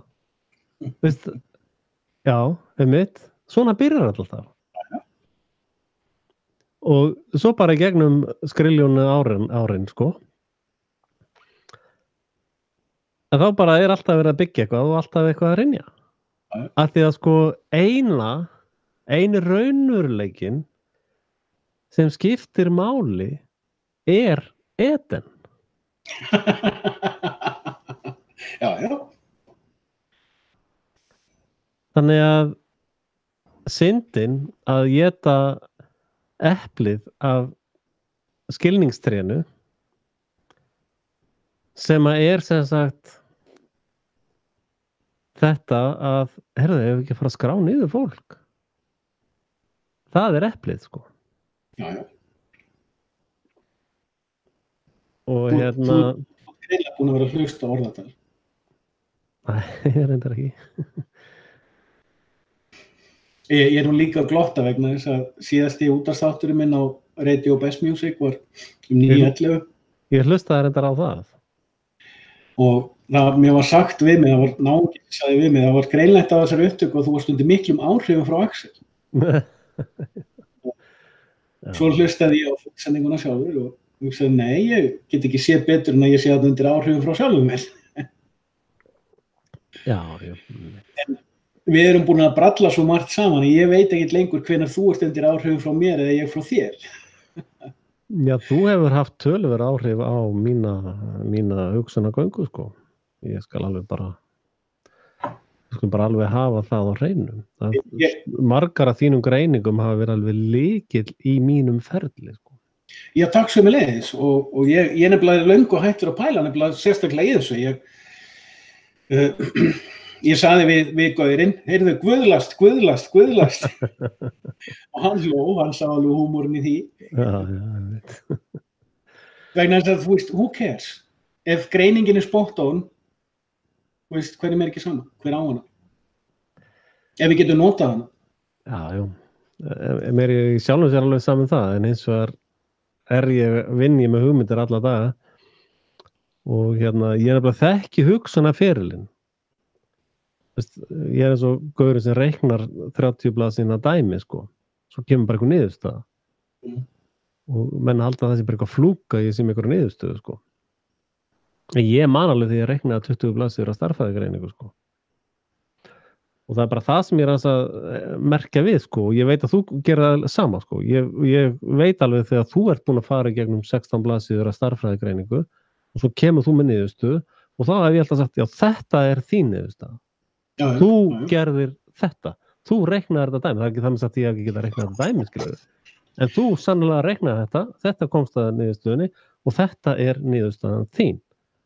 Já, og ég veit að þetta er líka allt saman skráð og þetta er í upptökum og alls konar, sko. Já. Því mér finnst gaman að ferðalaginu, meira heldur en endilega hvort einhver taki mark á því eða ekki, sko. En ég tel hins vegar að sé mjög mikilvægt að bera virðingu fyrir þeim sem að lagði á sig vinnuna við að reikna 16 blaðsíður á stærðfræðigreiningu. Algjörlega. Þó að sé ekki nema bara, veist, takk fyrir að ripa þetta niður á blaðsíðurnar, sko. Já, algjörlega. Gott hjá þér, sko. Og hérna, það er nú aðalega þannig sem ég sé þetta, sko. Það er líka ákveðin hvatning til þess að, ég meina, hvernig er að reikna 16 blaðsíðna stærðfræðigreiningu, veist. Ég hef nú nokkuð kunnað lengur en hver nenni ég, sko. Þá allavega svona smá, já, þetta var flott hjá þér. Já, það líka kemur inn í eins og þú sagðir áðan, sko, þarna með 80% en 16% og svo 3%. Já. Að það er orðræða á bakvið þetta. Sem er búin að taka einhver ár. Já. sem byrjaði einhver staðar og hefur hlykkjast einhver staðar já. og það að fara að útskýra fyrir einhverju sem að byrja að hlusta í dag á hverju þetta sagt og á hverju þetta var skemmtileg pæling og á hverju no comment yfirlýsingin var sett fram að fyrir þá sem hafa fylgst með orðræðinni hafa séð meðan raktar voru 300 blaðsíður af einni formúlu. Já. Þeir segja já. Og við náttúrulega líka sjáum líka grínið í því að þegar að gaurar eins og Frosti og Máni vinnuðinir, þeir koma með allir vita yfirlýsinguna sína. Já. Þeir eru sjálfur að vitna í einhverja 300 síðna formúlu, nema bara þar hlustaði enginn á symbolisman í formúlunum. Já. Menn eru bara að horfa á fyrirsögnina og samantektina. Já, og það eru bara tóma blaðsíður hann á milli, sko. Já, það bara í geymsli og einum himneska föður. Já. En mér langar að segja varðandi þetta með manntalið vegna þess að fyrir mér var þetta, ég alveg sammála því sem þú varst að segja, þeirri greiningu sem þú varst að koma fram með. En það bara eins og með alla hluti, það maður horfa á oft sama hlutin frá mismunandi flötum, eins og við vitum, að þegar ég fattaði að manntalið snerist ekki manntal í Rómaveldi, heldur einhvers konar upplistun af því hverjir af íbúunum úti í héruðunum teljast hafa rómverskan ríkisborgararétt og hverjir ekki. Já. Og eins og frásagan sögð, hún sögð eins og Jósúa kom með Miriam kærustuna sína í þessa borg, var ekki Kapernaum, til að skrá manntalið, en út af því að var verið að gera manntal og voru all gistiheimilin full. Þetta lygi. Það var ekki verið að gera manntal á öllum íbúum allra svæða innan Rómaveldis, en það hefur verið bent fram á og það engar heimildir til fyrir þessu manntalið. Það sem var verið að gera var, hverjir af, eins og pabbi hans Sál frá Tarsus, síðar kallaður Páll postuli, Tarsus er á landamerkjum Tyrklands og Sýrlands í dag, þarna upp í kverkinni, ef kortir og kortið þannig. Að þetta gaur sem þurfti að fara til einhverja borgar til þess að skrá sinn rómverska ríkisborgararétt. Páll sagði það sjálfur, hann erfði ríkisborgararétt í Róm frá pabba sínum, þessi borgararéttindi. Og það sem ég alltaf fattaði var þetta var ekkert skráning borgara, enginn í Evrópu þurfti að skrá bandarískan ríkisborgararétt. Það var verið að tjá hverjir af íbúum héraðanna hefðu þennan borgararétt. Og einn af þeim var Jósef, sem síðar gerðist uppeldisfaðir Jósúa Maríussonar. Og þegar ég fattaði þetta, og vegna þess að og má ég koma nefnilega að þessu með gistiheimilin, okkur ég segi þetta lygi. Þau eru að koma í borgina eftir klukkan 6 á föstudegi. Þegar gyðingasambatinn gengur í garð, þá opna engin gyðingaheimili, gistiheimili, opna fyrir næturgesti eftir klukkan 6 á föstudegi. Þú kemst ekkert inn í slíkt gistiheimili fyrir en á laugardagskvöldinu. Og þarna kemur lost in translation moment. Og það sem að ég allt í einu fatta þarna þegar alltaf ultra-orthodox gyðingar segja það var rómverskur hermaður sem heitir Pandera, sem var faðir Jósúa Maríussonar, að það mjög líklega rétt hjá þeim. Og það ekki að ef að það rétt hjá mér að Jósef hafi verið rómverskur borgari, að það gjörsamlega gjörbreytir allri sögunni í þessum 4 frásögnum. Og hvort að það hafi einhverja sérstaklega trúarlega merkingu eða ekki skiptir mig engu máli. En mér finnst þetta mjög skemmtilegu flötur, sérstaklega því að ég náttúrulega áhuga á samsæriskenningum. En málið ég kem aftur að spurningunni frá því áðan. Geturðu prumpað og málaða blátt? Nei, það ennþá þarna græni liturinn. Já, ok. Þarna fyrir mér Ertu að tala um það sem að skiptir akkurat engu máli, sko?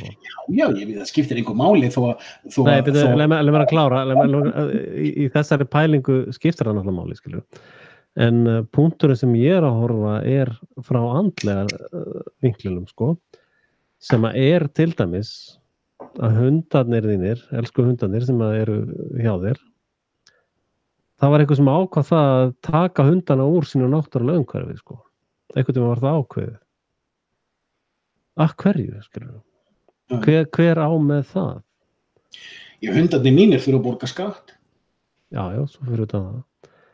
Sko, nei, ég að tala um sko þetta manntal í sögunum Jesú þetta sem við köllum skilningstré, þess að borða eplið, sko,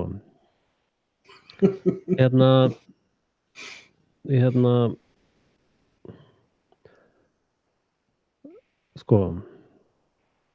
Ég get alveg útskýrt þetta, ég veit alveg nákvæmlega. Já, ég veit hvar þú getur útskýrt það, ég að taka þetta aðeins lengra, sko, að sko, ef þú borðar eplið sem að gjörningur, sko, þá bara hreinur allt draslið, sko, og þeir bara sparkað út úr Eden, sko, bara burt með þig.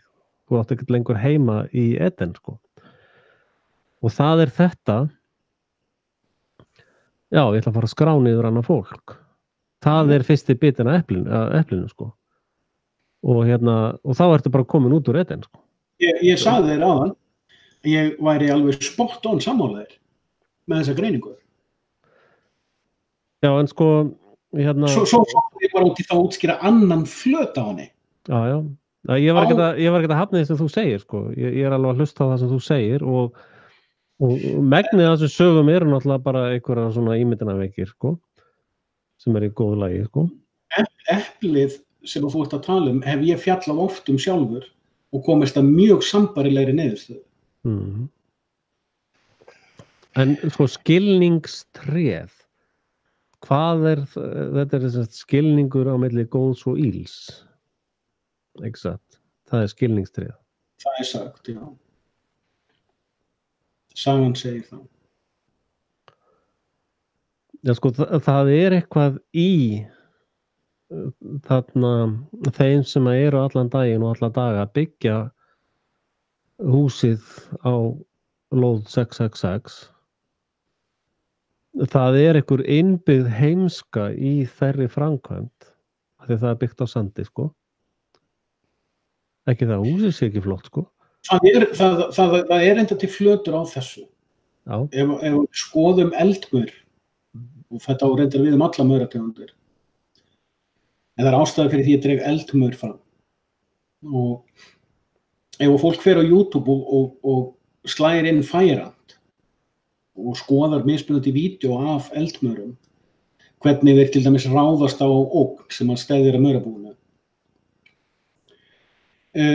þá rekst fólk á að það til dæmi það að maurabú flytja búferlum. Það til nokkur vídeo þar sem fólk hefur sett maur, bæði eldmaura og aðra maura, á vatn og séð hvernig þeir geta gengið á vatni. Þarna ertu komin með svolítið öflugt tákn. Hvað maur, hvað táknar hann? Og að hann getur gengið á vatni. Og menn hafa gert vídeo þar sem þeir setja svona puttan ofan á maurin og sýna sko hvernig hægt að ýta honum ofan í vatni en það ekki hægt. Og vatnið bara myndir þá bara poll. Og síðan hafa menn bæði líkt eftir þessi baðkörum en líka tekið myndir af þessu á ám og fljótum.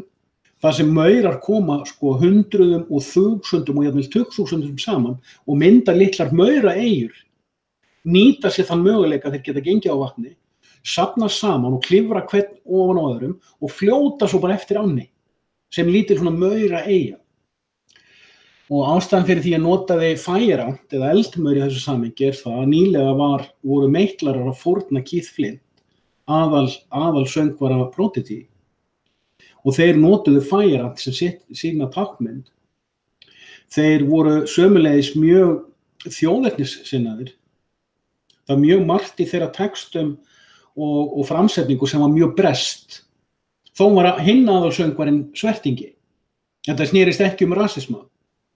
heldur virðingu í rauninni fyrir því að vita hver þú ert, hvaðan þú kemur, hvaða rætur þín, þú veist, og ef þú skoðar textana hjá þeim, þá voru textarnir þeirra oft á tímum mjög djúpir, sérstaklega í frumspekilegum eða metafísiskum skilningi.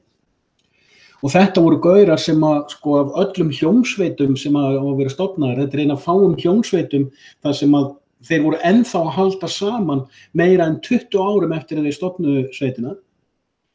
Og meiri sér aðilar, það voru 2 aðilar, karl og kona, sem voru með í fyrstu 2 árin, sem voru löngu hætt í sveitin en ennþá bestu vinir hópsins. Og það kemur í ljós síðan að þeir áttu vini út allan heim, alls þar að þeir hefðu komið, þá héldu þeir mjög sterk, sko, virðingafull vinatengsl. Þú veist, það eru til dæmis, sko, hvað ég vil ekki segja mikið vegna þess að þetta áttur að koma betur fram fljótlega í ensku rásinu minni. Og ég hef ekki viljað greina þessa hluti sjálfur af því að ég ætla frekar að gera það í viðtali fljótlega. Við annan mann sem hefur fylgst mjög vandlega með, ekki bara atburðunum í vetur, heldur líka í gegnum árin. En ég benti einmitt þeim aðila nýlega á að eins og þegar ég horfi á prótiki, þegar ég er búin að vera að greina á svolítið, þeir voru nánast alltaf með breska fánan, einhvers staðar, með St. George's Cross. Og St. George var einn af krossferðariturunum og er dýrlingur. Og allan að samkvæmt ensku biskupakirkjunni, ég veit ekki hvort hann það í kaþólskunni líka. En það er mikil virðing borin fyrir svona mystík og svona táknum, hvort sem maður sammálaði með ekki. Og ef maður horfir á Keith Flint, vitandi af þessu, þá sér maður hvernig hann í rauninni framsetti sig sem arketýpan af St. George snúið á hvolf. Sem er mjög þekkt í mystíkinni þegar þú ert að gera ákveðna hreinsun. Og það eru milljónir manna allan heim algjörlega í sjokki yfir því að það verið að ljúga fólki að hann hafi hengt sig þegar það mjög auðvelt að sýna fram á honum að fórna. Sú greining á hins vegar eftir að vera gerð opinber. Ég ekki að segja ég muni gera það. Ég hef ýjað aðeins í vídeóm en lýst ég yfir að ég hafi heitið því upphafi þegar hann dó að ég myndi ekki gera þessa greiningu. Eða hann bara mættur á Elysium ströndina, sko. Já, ég líka meðvitaður þá pælingu og ég líka sagði einmitt þennan vin minn sem hefur fylgst fallega með það. Ég ekki að útiloka það að hann gæti þessna hafa verið einn af meiklurum sjálfur. En ég ekkert að horfa á mannin, ég að horfa á mystíkina, ég að horfa á táknin, ég að horfa á söguna, ég sé að þarna eru milljónir manna sem að skilgreina sig sem, ég trúi ekki liðinu sem þykist hafa einhvern einkarétt á trénu og eplinu og manntalinu og sannleikunum. Og þess vegna gerði ég svona grín á þann að já, það eins og hafi verið að lesa orðatal. Vegna þess að mér minnir að þar hafi ég einmitt komið með greiningun á það hvað skilningsstrik góðs og ills í mínum augum og ég hef komið inn á þetta mjög oft, þetta fyrirbæri. Mér langar að koma aðeins aftur á þessu með dómaratímabilið hjá Hebreum, ef ég má. Já. Þannig að það tengist þessu með bauninnar. Þess vegna fór ég að tala það. Eins og þú veist þá svona það bil ár síðan að ég fór að tala sáttmálann guðdómlega ríkið. Og fyrir mér var það alveg rosalega opinberun þegar ég fattaði þennan sáttmála og ég hef gert þennan mikið umtalsefni síðasta árið. Og síðan þá bara tala ég ekkert þjóðveldið, ég sýni bara fánan. Og ég veit það að fáninn segir meira en mörg orð. Og fánar gera það alltaf. Og fólk fattar alveg líka húmorinn á bakvið að ég geri það. Ég veit að fólk fattar þann húmor. En ég áttaði mig allt í einu nefnilega varðandi sko kengúrurnar. Við tveir erum algjörlega búin að meitla inn, við erum eins konar meitlarar, fyrirbærið kengúra. Og til dæmis íslenska kengúrudómskerfið algjörlega hrunið. Það enginn sem ber virðingu fyrir því lengur. Og við erum bara að bíða eftir því að þetta sé að fara að gerast á heimsvísu. Ég held að við séum sko moldin í steypunni. Við erum farnir á límingunum. Nei, þú setur mold, mjög náttúrulegt fyrirbæri, sko, mold í steypu, þá hann tónið, sko. Já, við erum farnir á límingunum. En þetta er svona, já. Ég held nefnilega að sé ekki til neina meitlarar, ég held að það sé blekking, ég held að sé bara til múrarar, steypugerðamenn, sko. Já, það getur verið. Já, þú sér það að heimsveldið sem við búum í núna er byggt á steypu, sko. Já, það er farið á límingunum. Nei, það er byggt á, skilur að það eru svona þarmagetur prumpandi steypu allan daginn, sko. Þannig að það er byggt á steypu, sko. Og svo komum við bara svona í moldarbuxunum beint frá Edengarði, sko. Og þá bara, ef við blöndust eitthvað saman við steypur, þá er þetta bara allt saman ónýtt, sko. Og þú þarft ótrúlega lítið að mold í steypu til þessum eyðileggist, sko. Steypa er nefnilega uppáhalds byggingarefni mitt, sko. En aftur að Hebreunum eigum á. Já, ég var að gefa þér eitt greiningaprikk að þetta sem þú ert búin að vera að segja er algjör snild, sem að er að sko síónistarnir eru rusli sem var sópað út úr gyðingahúsunum, sko. Eða gettóunum. Þetta er snild. Ég er ennþá að melta þetta, sko. Og ítarlega greint. Mjög vel greint. Þessi stærðfræðigreining er bara sjáðu. Hvernig gerir maður þetta 777? Það er svona, það er ekki nefnir. Það er nú ekki oft sem Axel gefur svona gott hól, sko. Við skulum hafa bara mínútu þögn í þessari djúkvöld. Það byrði 777, hvernig? Ég get gert svona, það get ekki allir gert svona. Þetta er náttúrulega. Nei, ég voru að fara niður, hérna, alveg hér.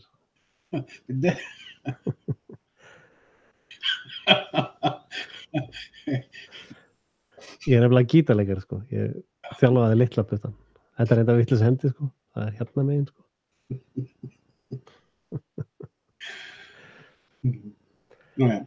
Ég er með þjálfaði litla putta.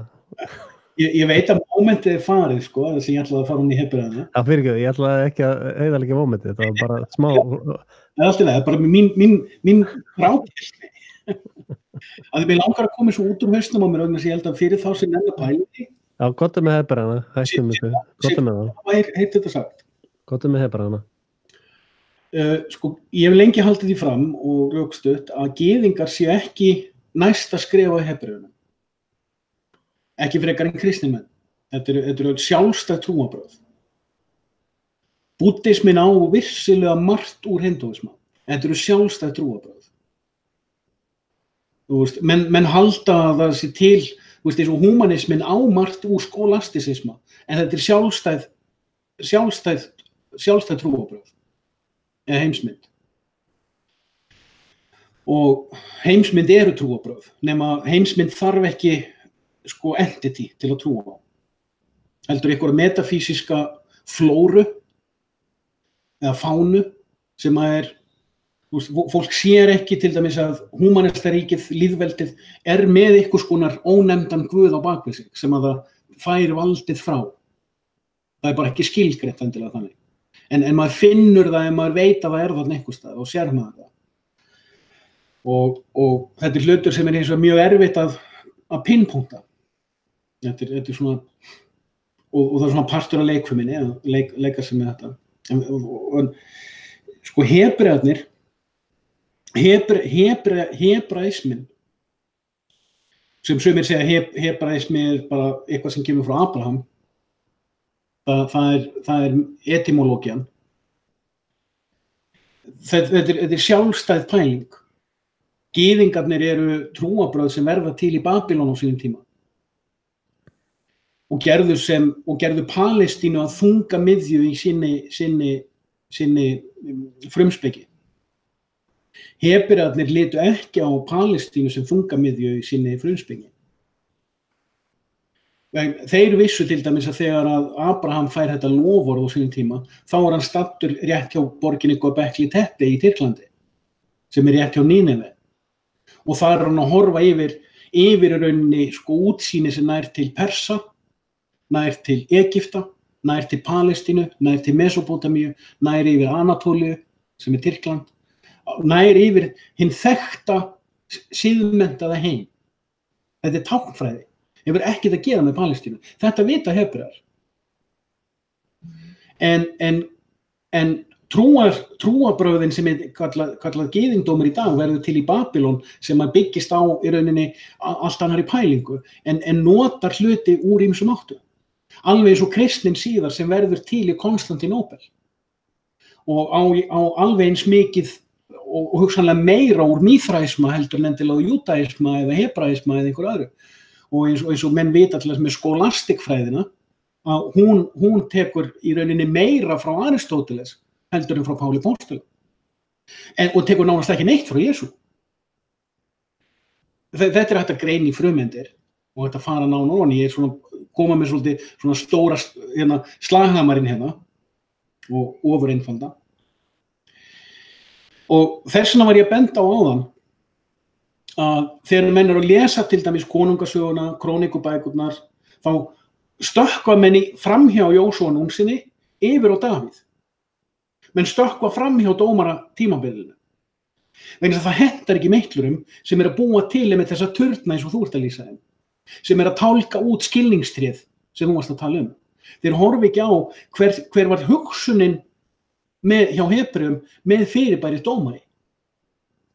Og þarna kemur tilvitnun í það þegar Jósúa Maríusson segir við fariseuna, þið hafið sett sjálf ykkur í sæti Móse með ykkar 613 reglur. Og þetta hugtak sem ekki þekkt meðal biblíu kverulanda einu sinni í dag. Og hann má eiga það síonistinn Nehemía Gordon að hann í rauninni dregur þetta fram á sjónarsviðið þegar hann skrifaði bókina um Matteusar frásöguna, Matteusar guðspjalli eins og það kallað. Hann skrifaði bók það þar sem hann fór aðeins nánar ofan í uppruna þessara bókar og kemur með mjög flottar útskýringar á ýmsuðar en hann myndi vera kallaður Saddúkei í dag, það er ekki allir sammála því. En allavega að þegar þú ferð ofan í þetta 5 alda tímabil, 4 aldir, 6 aldir, skiptir ekki öllu máli, bænir. Þegar þú ferð ofan í þessar 5 aldir, við getum sagt frá 1500 til 2000, veita Íslendingar eitthvað sína sögu frá 1500 til 2000. Þarna í nokkrar aldir, þarna í 5 aldir, þá ákveðin heimsmynd sem iðkuð á fólki sem segir guðdómlegi sáttmálinn stendur. Hérna eru general útlínur fyrir það hvernig við ætlum að lifa í einhverju samhengi við hið óskilgreinanlega. Hvort sem það veruleiki eða skapari eða guð eða það einhver veruleiki sem ekki hægt leið og þú nærð að negla hann niður og skera hann út eða meitla hann út eða skilgreina hann, þá missir hann. Þá ertu bara skilin eftir í steinríki og breytist í myndastyrtu.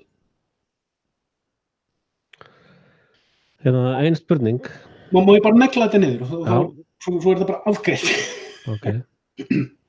Hérna nefnilega kemur hlutur sem horfinn sem að kengúrurnar fatt ekki og hinn marxíski samtími fattar ekki heldur. Þegar staðall gerður á lögum eða þegar að stofnun fær dómsvald á grundvelli reglugerðar, þá tekið almennt siðferði og einangrað niður í kaffibaunir eða bakaðar baunir og hinar og þessar metafísísku fánur eða flórur eða villiblóm meitluð inn og gerðað einhverjum heilugum sannleika samkvæmt reglugerð sem stenst ekki neitt veruleika. Og hver sá sem aðhyllist þessa reglugerð og fer að lifa eftir henni og rukka á grundvelli hennar breytist í myndastyrtu.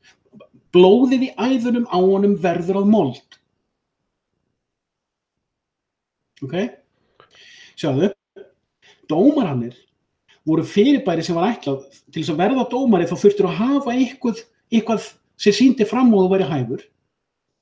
til þess að skera úr deilumál hjá fólki, þar sem hinn almenni sáttmáli náði ekki að útfæra. Hugmyndin er nefnilega alveg brilljant ef maður, burtséð frá því hvort að við, eins og voru að tala hérna eru steinar, byggjum turn, hérna eru steinar, byggjum fyrstu hæðina og gerum svo manntal.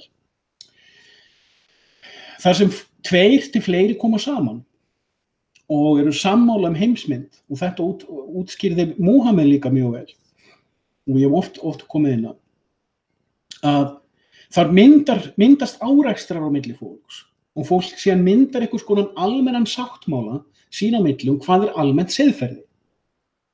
Síðan sameinast að það skuli vera einhver óháður, hlutlaus arbitrer sem sker úr deilumál á milli fólks, hvort farið sé eftir sáttmálanum eða ekki. Og þetta gert meðal annars til að tryggja að það sé lágmarkað ofbeldi á milli fólks. Til dæmis, ef þú ferð í elstu lagaklásúlu sem maðurinn á, sem sagt klásúluna, Hammurabi klásúluna, og ég ætla bara, Axel mun bráðum útskýra hún sé hóks og búin til af Napóleon á 18. öld. Hugsanlega.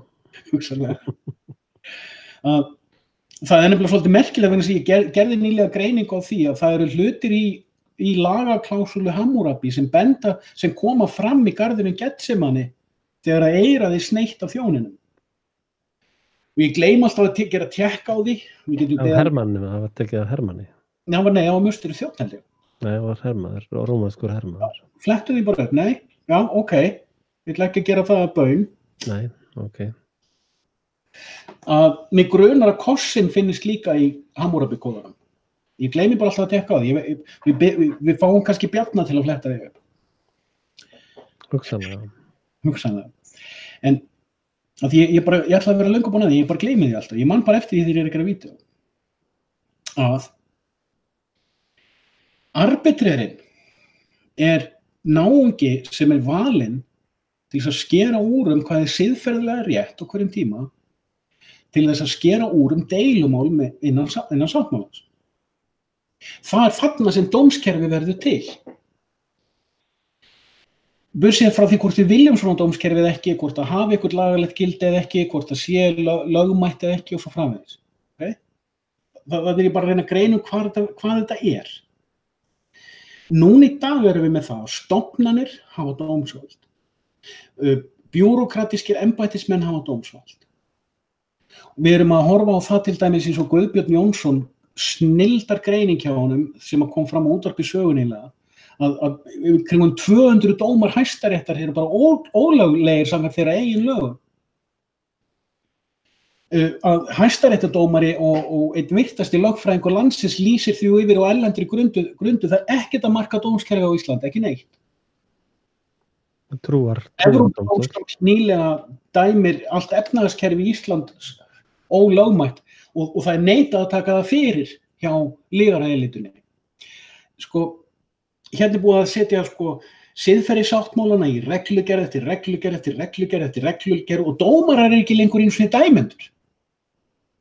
Heldur bara embættismenn á þeirra vegum kvitta bara upp á þetta er þessi dómur og þessi dómur, þetta er bara svona prentari á einhverjum útfærslum sem að make ekkert sense.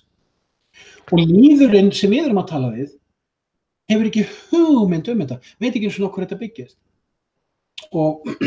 Og hérna finnst mér vera svolítið áhugavert nefnilega, það ástæðan fyrir ég er að draga þetta fram.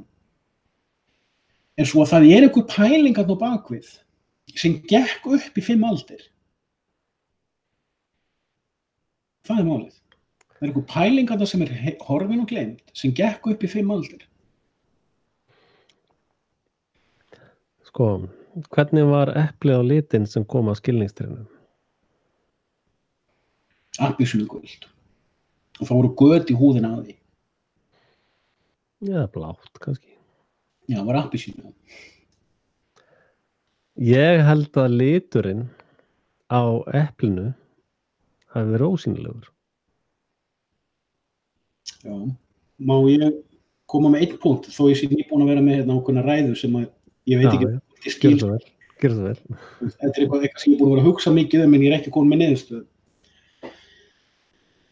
Það var hvergi sagt í söguna að þetta hefði verið epli. Eplið birtist í málverki á 14. 15. öld. Ok, það kannski skiptir ekki öllu máli, en hérna, við erum alltaf að tala um mýtur og hérna, já, við erum að tala um svona hugmyndafræði. En sko, þegar ég var að hlusta á þig, út alveg spot on, sko, með allt. Eða, skilur, þarna tókst að vera með eitthvað svona dómaraveldi í Einstunga. Ég vil að hlustendur taki nákvæmlega eftir orðunum með allt. Nánast, eða þannig. Að sko, ja, þú veist, rétt ekki bara hóks, sko. Hvað er það? Sko, það sem við erum búin að vera að gera núna í nokkur mörg ár, er að skýrgreina ákveðna hluti, að reyna að skilja heimsmyndir, skilja ástand, skilja ástæður, skilja hvað er í gangi. En syndin var ávextir skilningstrésins. Þetta er eins og gamall brandari sem ég heyrði, það var fyrirtæki sem auglýsti eftir fjármálastjóra, sko. Og þeir sem svona vissu eitthvað fjármál, vissu að þetta fyrirtæki var algjörlega ónýtt, sko. Gjörsamlega gjaldþrota og handónýtt fyrirtæki, sko. Þannig að þá fóru menn að segja, sko, ef þú sækir stöðu fjármálastjóra í þessu fyrirtæki, þá með þeirri gjöra ertu þá þegar búin að lýsa þig yfir sem heimskingja, sko. Þegar þú hefur ekkert vit á fjármálum að þú skulur ekki að geta fundið út að þetta fyrirtæki er ónýtt, sko. Skilur við? Bara með því að sækja starfið ertu búin að lýsa þig yfir, ég er heimskingi, sko. Og það er þetta sem að er þessi djúpi leyndadómur skilningstrésins og manntalsins og ávexti trésins, hvort sem að það hafi verið blátt epli eða appelsína eða hvað sem ávöxturinn var, þá bara með því að reyna að skilja. Ertu búin að lýsa því yfir að þú ert heimskingi, að þú fattar ekki Eden, sko. Þú fattar ekki garðinn Eden, þú fattar ekki ég er. Einmitt. Og við erum báðir búin að vera að tala þetta í rauninni þennan kjarna í marga ár. Og þess vegna, þú veist, eins og þú sagðir áðan, hvað er skilningstré góðs og ills? Hvað merkir fyrirbærið ávöxtur af því að skilja gott og illt eða skilja úr, og tré er hugmyndafræði og hugmyndakerfi. Þetta er svona eins og leikurinn Frúin í Hamborg, sko. Í rauninni, já. Áleika pirrandi, sko. Ég er að reyna að skilja skilningstrið, sko. Já, ok. Það er bara búin að segja, já, ég er einmitt heimskingi. Bara með því að reyna að skilja skilningstrið, þá ertu fáviti. Já. Og þá erum við aftur komin að fyrirbænu, ertu idiot eða complete idiot? I'm an idiot. Well, merkilegt.is. Nú var það svolítið plugga, sko.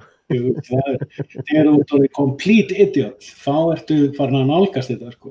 Ég átti að klippa þetta myndan með hérna spjaldið, því þú er búin að segja nokkur svona merkilegt, og þá kemur það bling. .is. Merkilegt.is, já, fínt. En þess vegna líka var ég að grínast á það með það að ég kem inn á þetta í orðatal og setja undirstöður þar undir en skilning. Já, en sko, í því samhengi, það sem ég er að tala um áðan, er að það kemur sko þarna tímabil hjá Hebreum og sko þegar sagan er sögð, Biblían er ekki sagnfræðirit, hún er metafísísk sko sögurit til að hjálpa þér að skilja metafísík, til að hjálpa þér að skilja frumspeki. Frumspeki er skilgreining á hugtökum sem ekki er hægt að setja í myndir. Heldur hægt að setja í einhvers konar symbolisma frekar þó til þess að auðvelda manni skilning. Og bókin er ferðalag. Hvernig þú last hana 19 ára er ekki eins og þú lest hana 69 ára.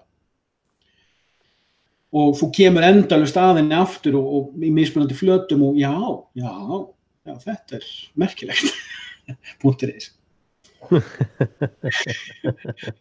En í þessu músarhjóli, hérna komum þú veist, sem symbolismi líka, hvað músarhjólið og hvað músagildran. Þegar þú blekkir eitthvað inn í eitthvað til að blekka eitthvað annan inn í eitthvað. Þannig að þó að hann fatti ef það eitthvað blekking, þá sér hann að svo sem að blekkja hann sannfærður sjálfur og þannig í rauninni nútíminn líka í dag. Það eru allir í einhverju músarhjóli, hver og einn að elta sína kaffibönn. En svo gerist nefnilega í þessari sögu, þetta var svona kynslóðaskipti, kynslóð eftir kynslóð, sendur nýr innblásinn dómari sem kemur hérna með einhvern skilning. Það kemur inn í það gerist til dæmis, og það eru til mismunandi sögur, það eru mismunandi aðstæður, mismunandi uppákomur og mismunandi flettir. En ein sagan sat lengi í mér, og það var spámaður, og það var mér nefnilega mikið spámenn á þessu tímabili. Og það ekkert endilega það líka mikið að spámennum okkar tímum og allt það. Eins og þú orðaðir einhvern tímann í einhverju vídeo, ég held að það verið live-upptaka og svo sagði, já maður kannski bara spámaður Guðs eftir allt saman. Þú veist, prestarnir eru búin að taka spámennina og setja af einni grein yfir á aðra grein sem þeir hafa einhvern lagavald yfir. Þess vegna segi ég að spámenn og prestar eru diametrically opposites. Og þetta var ekkert að gera með það sem ég verið að segja gegnum árin. Þetta bara greining á sögu þessara frumspeki. Það kemur sér spámaður sem fram í einni borg og hann verður fyrir þeim innblæstri að hann á að fara til annarar borgar og predika yfir þeim. Skamma þá, skamma íbúana, minna þá á. Og hann gerir þetta, hann fer til borgarinnar, hann predikar yfir þeim sem búa í borginni og segir á þið eru komnir með reglugerðirnar ykkar og gjaldheimturöskunina algjörlega út í öfgar og þið eru farin að þagga niður í þeim sem að minna ykkur á, þið eru farin að fangelsa þá sem að fletta ofan að lyginni og þið þurfið að snúa frá villu ykkar vegar og rifja upp guðdómlega sáttmálann og vinna úr því hvernig hann getur leiðbeint ykkur. Þetta er ekki hvað heitir þetta þú veist tilmælin 10? Boðorðin 10? Já, þetta er ekki boðorð, þetta er ekki fyrirskipanir, þetta eru tilmæli. Þetta eru leiðbeiningar. Þetta er tilboð. Já, þið eru hætt að vinna eftir þessum sáttmála. Ok, þetta gerist aftur og aftur og aftur á þessum 5 öldum, á svona 40 ára fresti, gerist eitthvað, þannig að það eru ýmis dómarar að spámenn eða eitthvað fólk sem kemur inn í hinar þessar borgir, predikaði sig yfir fólki, fólk vaknar upp til meðvitundar, já, heyrðu, við þurfum að athuga okkar gang, svo fer fólk að athuga sinn gang, bara prívat og persónlega, og hlutirnir fínstillast, þetta er svo fínstilla vélina. Það eru konar gangtruflanir í vélina. Kemur einhver gaur og segir, já, þetta er örugglega eitthvað í blöndunum, sko. Eða það er að endurrísetta bílatölvuna eða eitthvað. Það þarf að laga klóakið á 32. hæð. Við erum gaurinn kemur, það kemur að einhver karl sem verður fyrir einhverjum einblæstri, hann fyrir einhverja borg og hann fer að atast í fólki og fyrst hann kallaður samsæringur og svo hann kallaður svikari, föðurlandssvikari og allt það. En fólk fer að fatta, já, heyrðu, við þurfum kannski að fínstilla gjaldheimturöskurina og slaka þess á með allar reglugerðirnar. Og samkvæmt innblásturinn hans var, farðu þessa leið í borgina, farðu þessa leið úr borginni. Ef þú ferð ekki rétta leið úr borginni, þá mun koma ljón og éta þig. Meðan hann í borginni, þá gistir hann hjá öðrum spámanni sem býr í borginni, sem segir við hann, heyrðu, ég var fyrir þeirri vitrun á meðan þú varst að vinna hérna í borginni að þú ættir að fara röngu leiðina. Og gaurinn alveg, já, heyrðu, Guð hefur greinilega sent bara einhverja aðra viturinn í þennan spámann og leiðrétt upprunalegu viturinn mína, ég ætla bara að fara röngu leiðina og viti menn hann var étinn af ljóni. Og þetta satt svolítið í mér í svolítið langan tíma. Hvað þarna átti sér stað? Svo allt í einu ákvað ég að varpa svona nýju ljós á þetta og hugsa, hvað ef þetta var einmitt býstið? 666 býstið. Býstið hefur ekkert form. Býstið bara þetta drama sem í öllum sem að láta spila á tilfinningarnar sínar og vita allir hvað rétt. Og hefur raun ekkert form. Það hefur hvað var það 7 höfuð og 10 horn eða var það 10 höfuð og 7 horn. Ég manna aldrei. En horn hefur líka merkingu, eins og hornið sem var blásið í hjá Jerikó, sko. Þetta einhver symbolismi líka. Að þegar býstið tekur á sig form, þá getur það breyst í lamb eða ljón eða eitthvað annað. Og það sem ég alltaf áttaði mig á fyrir meðan hann var að skamma lýðinn, þá breytist lýðurinn aftur úr býsti yfir í að verða ljón. Og hann hugsaði, heyrðu, þau eru að hlusta á mig, þau eru að taka mark á mér, þau eru bara að borga mér skatt, virðingarskatt, ekki endilega peningaskatt. Og þar með hann étinn af ljóninu. Og það þarna hlutur, ég veit ekki hvort þetta skiptir einhverju sérstöku máli, en svona bara ég að skilja ákveðna mystík. En þarna sé ég nákvæmlega sömu pælingu aftur og hjá Pýþagórasi. Ef þú nærð að segja fólki eitthvað sannleika, ég veit svo sem ekki, einhverja túlkun sem fólk tekur mark á. Ef þú nærð að útskýra eitthvað fyrir fólki þannig að túlkunin þín meikar sens fyrir því, ekki fara að taka það sem einhverja nýja kaffibönn. Vegna þess að þá myndu verða étinn af ljóninu sem þú skapaðir. Komdu þér í burtu. Komdu þér aftur út á ána, ekki gleyma eldmörnum í þér. Veist. Ég veit ekki hvað þetta meikar sens, en ég hef svona verið að pæla í þessum hlutum og ég er svona gaman að velta fyrir mér ýmsu. Breyta ykkur líkur. Já, það eins og ég hef líka búin að vera að horfa svolítið á skattstofunar. Það er svolítið merkilegt í Svíþjóð hvaða kirkjurnar eru fullkomlega dauðar, sko.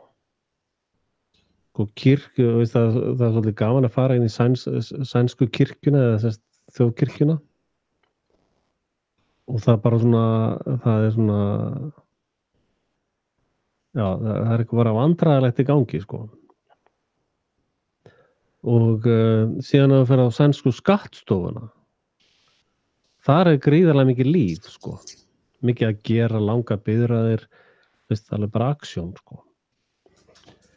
Og sko, kirkjurnar eru gömlu skattstofunar, sko.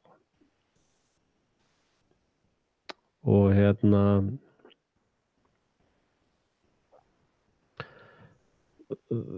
sko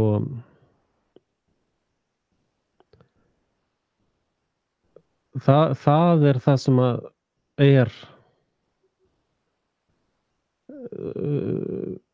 sko líf, sko Guð glæpur, ekki satt. Guð glæpur. Guð hugmyndafræði eða heilastarfsemi sem réttlætir skipulagða glæpastarfsemi. Og það breytir raun engu hvernig formið er. Til dæmis, eins og ég var að spyrja á, hvernig epli skilningstrésins á litinn? Af því við byrjum með þessa líkingu að prumpa og mála grænt, sko. Þá spyr ég, hvernig glæpur á litinn? Sko, ef að einhver getur ekki sagt mér hvernig glæpur á litinn, þá hann ekki til. Þá ekki til neitt glæpur.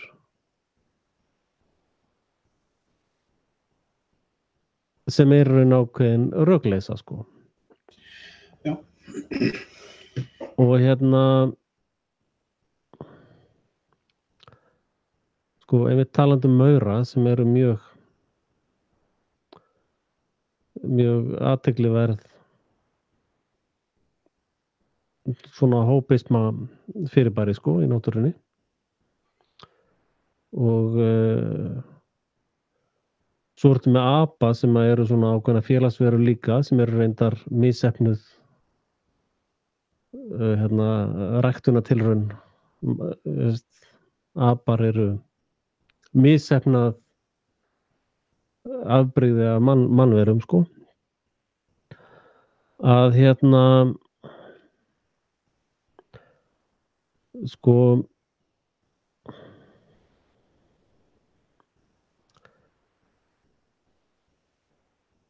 öllum þess ósýnilegt.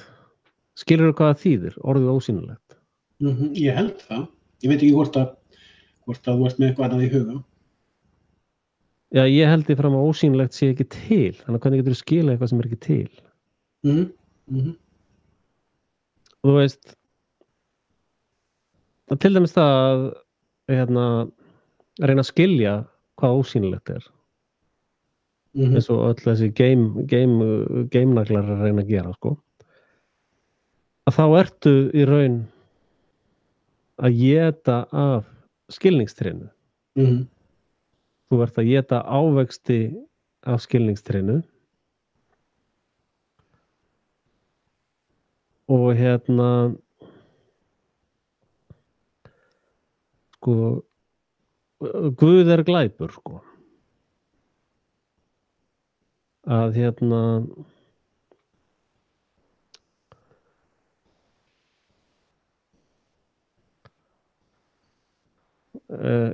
ekki alveg að sjá fyrir endan á þessu, sko. Sko, Guð er glæpur. Það gefum okkur það.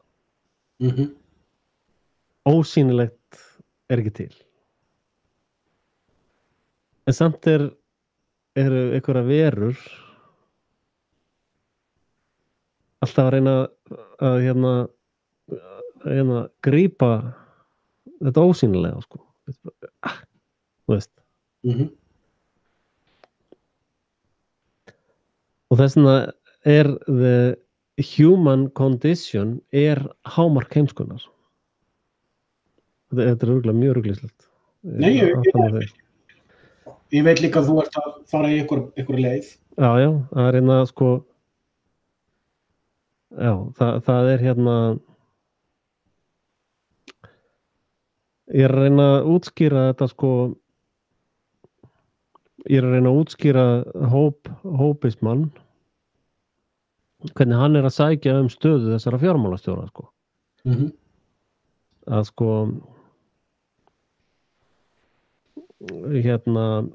skilningstré, ef þú skilur eitthvað, já, ég er búin að skilja þetta, sko. Þá færðu svona hópisma ávöxt. Já, hann var nú að fíla þetta sem ég var að segja, sko. Að sko, ef þú ert að hugsa eitthvað meira heldur en lundin, ég held að við ættum öll að fara í 6 ára bekk í lundabrekkunar, sko. Bara læra þeirra. Já, en þú ert náttúrulega með einhvern útgangspunkt. Þú veist, ef ég tek til dæmis lundan sem slíkan, sem bara fyrirbæri, fenómen. Já, en útgangspunkturinn nefnilega ósýnilegur. Ég veit það ekki. Nei, ég er að segja það. Útgangspunktur minn ósýnilegur. Já, ég heyri þig segja það. Já. En þar með þá útgangspunkturinn ekki til. Nákvæmlega. En það aðlögunarismi til, hópismi ekki til. Aðlaga sig að hverju þá? Sko, ismi hugmyndafræði. Ismi heimska, já. Skipulögð heimska. Og það þú veist, ef ég tek lundan sem dæmi, það ekki til einn lundi.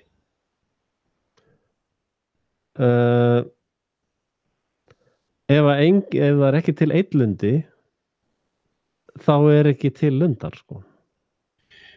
Einn lundi þrífst ekki einn sínsleiðis. Jú. Hann getur ekki til dæmis fjölgað sér nema að finna kvenlunda. Já, en hann lifir allavega á meðan hann lifir, sko. Já, hann er væntanlega afkvæmi tveggja lunda. Já, sérst, lundastofnin lifir ekki á einu lunda. Já. Það er það sem ég á við með orðinu fyrirbæri. Og þá ég við að, sko, ég sé hund. Ég sé hundinn minn. Það er nú Salka, sem að Káta var á. Salka er snillingur í að kúra. Hún er algjör kúri snillingur. Hún elskar að kúra ofan á kottana mínu. Já. Hún hefur gert það síðan hún var lítil. Hún verður 11 ára í júní ef Guð lofar. Þegar ég sé hundinn, þá sé ég fyrirbæri á 4 fótum með skott, með skolta, með vítennur og ég sé þetta fyrirbæri bregðast við ákveðnum hlutum. Hundarnir mínir sjá mig til dæmis, þeir sjá það á mér. Ég sé það á því hvernig þeir búa sig undir hvað er í gangi til að spyrta hún á það til að fara sjálf í búrið sitt. Þegar hún sér á hreyfingum mínum og hvernig ég hreyfi mig innandyra eftir fyrsta labbitúrun á mótnana. Hún sér á mér einhvern veginn og ég sé það á hinum hundurum líka, þau setja sig ákveðnar stellingar þegar þau vita að ég er að fara í bæinn. Sum tekið með mér, sum skilja eftir heima, stundum tekið þau öll með mér, stundum skilja þau öll eftir heima og þau hefur öll sitt eigið búr. Og þau sjá þetta á mér. Ég sé á þeim ýmsa hluti í þeirra hegðunarmynstri með hvernig þau eru að upplifa daginn. Með öðrum orðum, ég sé að það er eitthvað sem gerist væntanlega í heilabúinu, þar sem að sjón og hjartsláttur og heyrn koma saman og önnur skynfæri. Ég gerir ráð fyrir að þar fari fram einhver frekari úrvinnsla en þannig upplifi ég sjálfan mig líka. Þannig ég geri mér það að það sé þannig á þeim. Ég sé til þess að þau bregðast við verðlaunum, alveg eins og við bregðumst við verðlaunum. Þau bregðast við hóli, við bregðumst við hóli. En þau túlka ákveðna hluti öðruvísi en ég. Þau hafa miklu meira áhuga á lykt heldur en ég. Þeim finnst sömu lykt góð sem mér finnst vond. Hundaeigendur upplifa það reglulega að hundar velta sér upp úr yldulykt. Þeir vilja fá ildulyktina á feldinn af einhverjum ástæðum. Ég veit ekkert hvers vegna það er. En ef ég horfi á hundinn ekki sem hund, ef ég horfi á hann sem fyrirbæri, vegna þess að ég veit að það er meira litróf en ég sé. Eða mér er sagt það, ég hef ekki séð sönnun fyrir því. Þannig ég trúi því. Mér er sagt að það sé til fleira sem við getum heyrt heldur en okkar eyru fá greint. Ég hef séð það með hundana til dæmis að þeir sjá betur í myrkri en ég. Ég hef líka séð að þau heyra sum hljóð sem ég heyri ekki. Ég hef líka tekið eftir því eins og með hana Kátu mína sem er að verða 14 ára að ég þarf að hækka róminn svo hún heyri í mér. Hún er mjög hugsanlega að tapa heyrn. Ég hef ekki getað uppdiktað neitt test til að testa það. En ég fylgist með hvernig hún bregst við ákveðnum hljóðum sem hún brást frekar við þegar hún var yngri. Þannig mig grunar að hún heyri en hún heyri ekki svo vel eins og áður.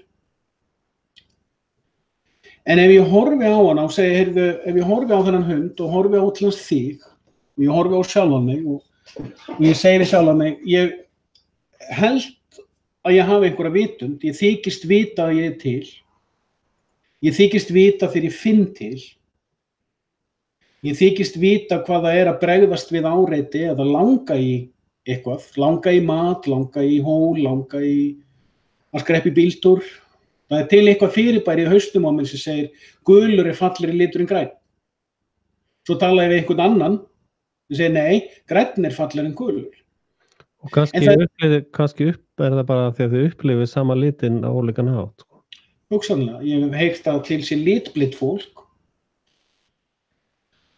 En ef ég tek allt þetta í burtu, allar greiningarnar, allar túlkanirnar, allar ákvarðanirnar þetta er mannvera, þetta er apavera, þetta er páfagaukur, þetta er hundur, þetta er köttur.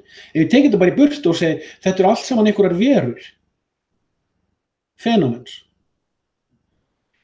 Og sumar verur fúnkera vel saman, aðrar verur fúnkera ekki saman.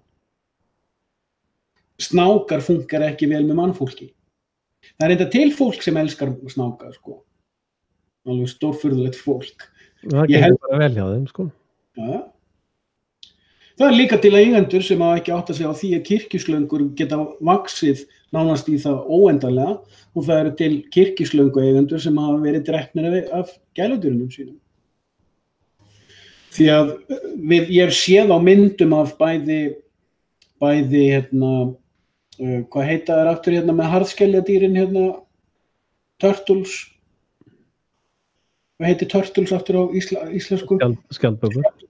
Ég séð þá með skjaldbökur og ég hef séð það með krókódíla að þeir upplifa eitthvað fyrirbæri sem við getum túlkað sem ást. Að það hefur verið skoðað atferli þessara tveggja eðlutegunda og sést að þær hafa einhvers konar tilfinningarlíf en mjög líklega öðruvísi heldur en okkar. Við sjáum hins vegar með tilfinningardýr, gæludýra af spendýrætt að tilfinningarlífið er mjög sambærilegt. Þetta sjáum við. Það sem ég er að leggja upp er að fyrirbærið sem birtist í myndrænu formi eða ljósbrotsformi sem mannvera, ég er ekki að segja manneskja og eins og þú veist þá ger ég greinarmun á milli þess að tveggja hugtaka. Að hugtakið hundvera og mannvera og apavera ég er ofta að gæla við þá hugmynd og þá pælingu að hugsanlega hafi þetta útlitsform ekkert að gera með tegundina, ekki neitt. Að útlitsformið sé afleiðing af vitundarástandinu. Hvernig ég eða hundurinn upplifir sjálfan sig í alheiminum. Og þegar að lundi velur að vera innan aðra lunda, þá er hann að velja að vera innan fyrirbæri sem vilja laga sig hvert af öðru. Hópismin aftur á móti sé þegar að þessi vilji til samlögunar og aðlögunar er orðin af hugmyndakerfi. Einhverjum sannleikum sem fólk er farið að tala heyrðu, jú, þú ert bara fífl ef þú heldur að jörðin sé pönnukaka. Nei, þú ert bara fífl ef þú heldur að jörðin sé hnöttótt. Hvaða rugl er það? Eins og Axel gerði einhvern tímann, datt þetta niður.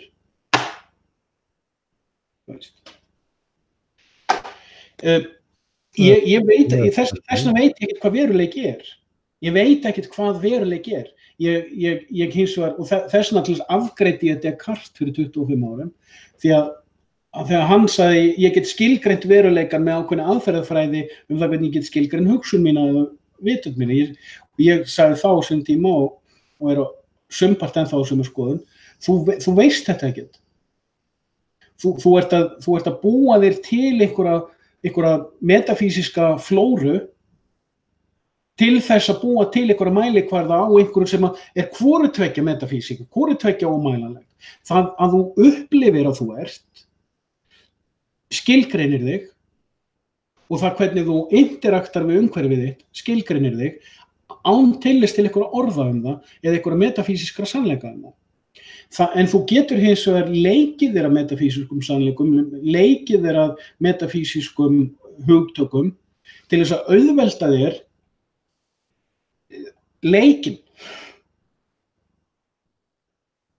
Þú átt einhvern upphaf einhvers staðar eða þú allavega manst ekki eftir að hafa verið til á undan einhverju, þú veist, þér er sagt að það hafi verið 63 sem þú fæðist, þú manst ekki til þess að hafa verið til á undan því, en þú manst heldur ekki eftir árunum 63, 4 og 5.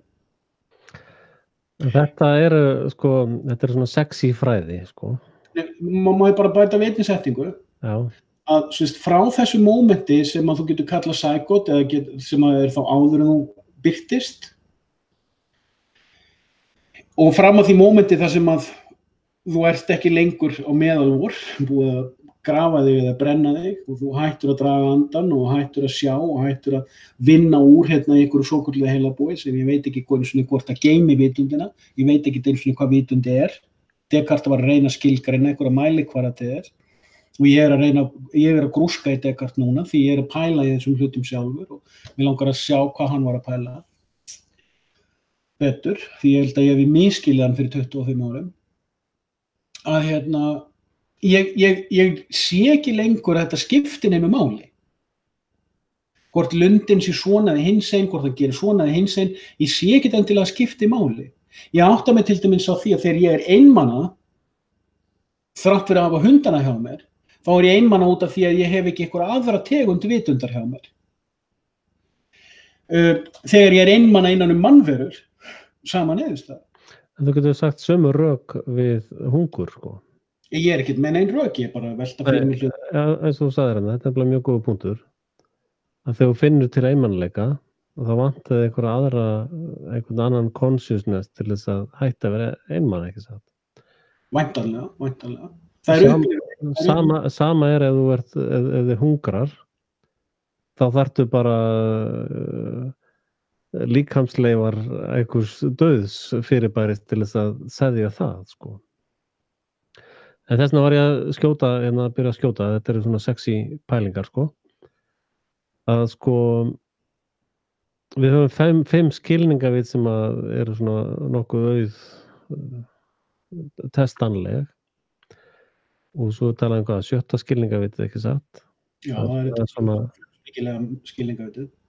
Og það er náttúrulega ástæðan fyrir því að turnarnir allir eru byggðir á lóðnúmer 666 sem er táknmynd upp á það þú getur haft óendalegt magna 6 tölum og þú nærð aldrei 7, sko.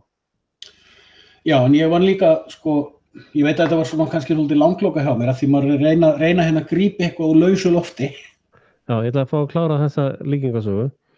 Að sko, það er 6 eru svona skilningavitin sem að þú getur svona nokkurn veginn tengt raunveruleikanum eða svona þessum við kallum raunveruleika.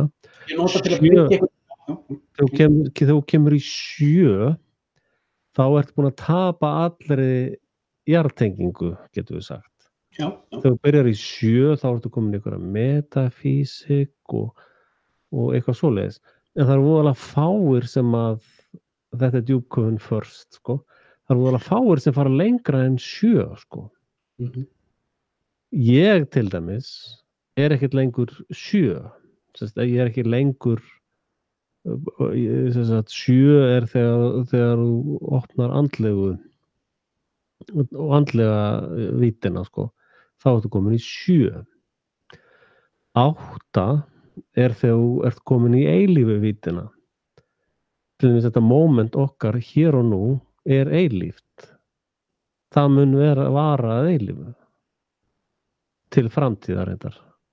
Eilíf væntanlega gildir aftur á bak líka. En í raun getum við sagt að það gildir líka aftur á bak meira að segja. En það eru svona dítelar. Sko, ég hef ekki líkingu fyrir 9.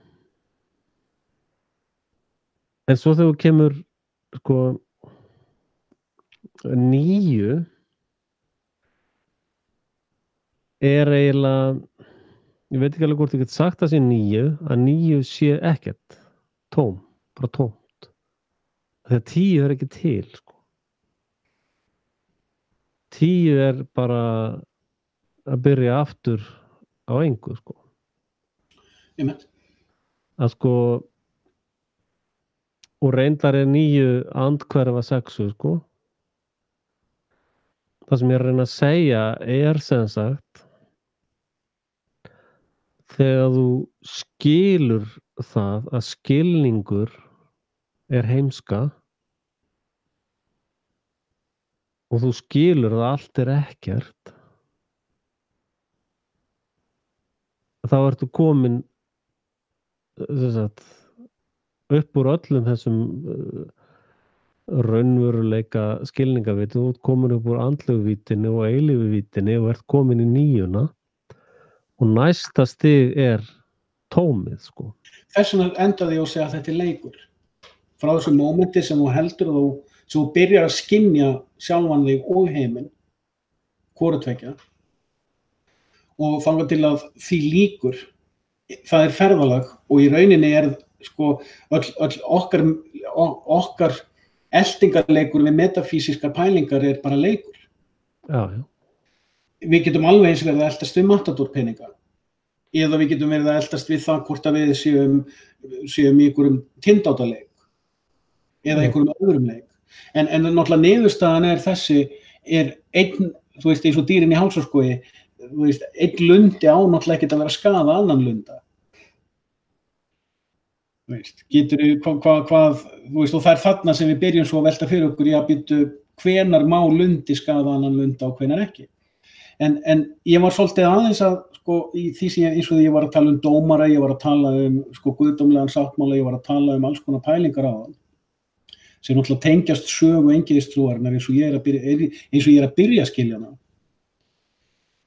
Og, þú veist, ég veit ekkert hvort ég skildi hana fyrir 5 árum eða 20 árum eða hvort ég muni nokkuð tíma að skilja hana, en ég er að sjá betur og betur að vísdómsfólk fortíðarinnar var alveg að pæla í þessum hlutum og margt að koma miklu lengra en við erum að gera núna.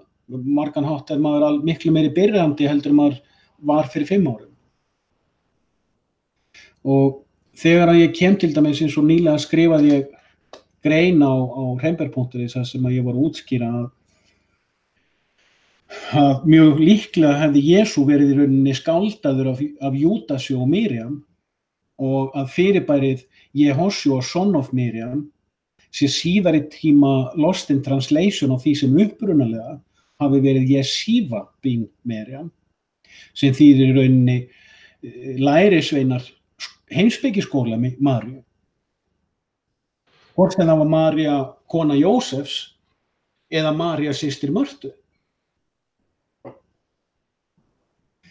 Ja, þetta náttúrulega tengist kannski flóknar hlutum úr sögunni, en eins og þú veist þá ég mjög heillaður einmitt af því að Miriam hafi verið fræðakona og mikil vísdómskona og alveg eins og Eva hafi verið.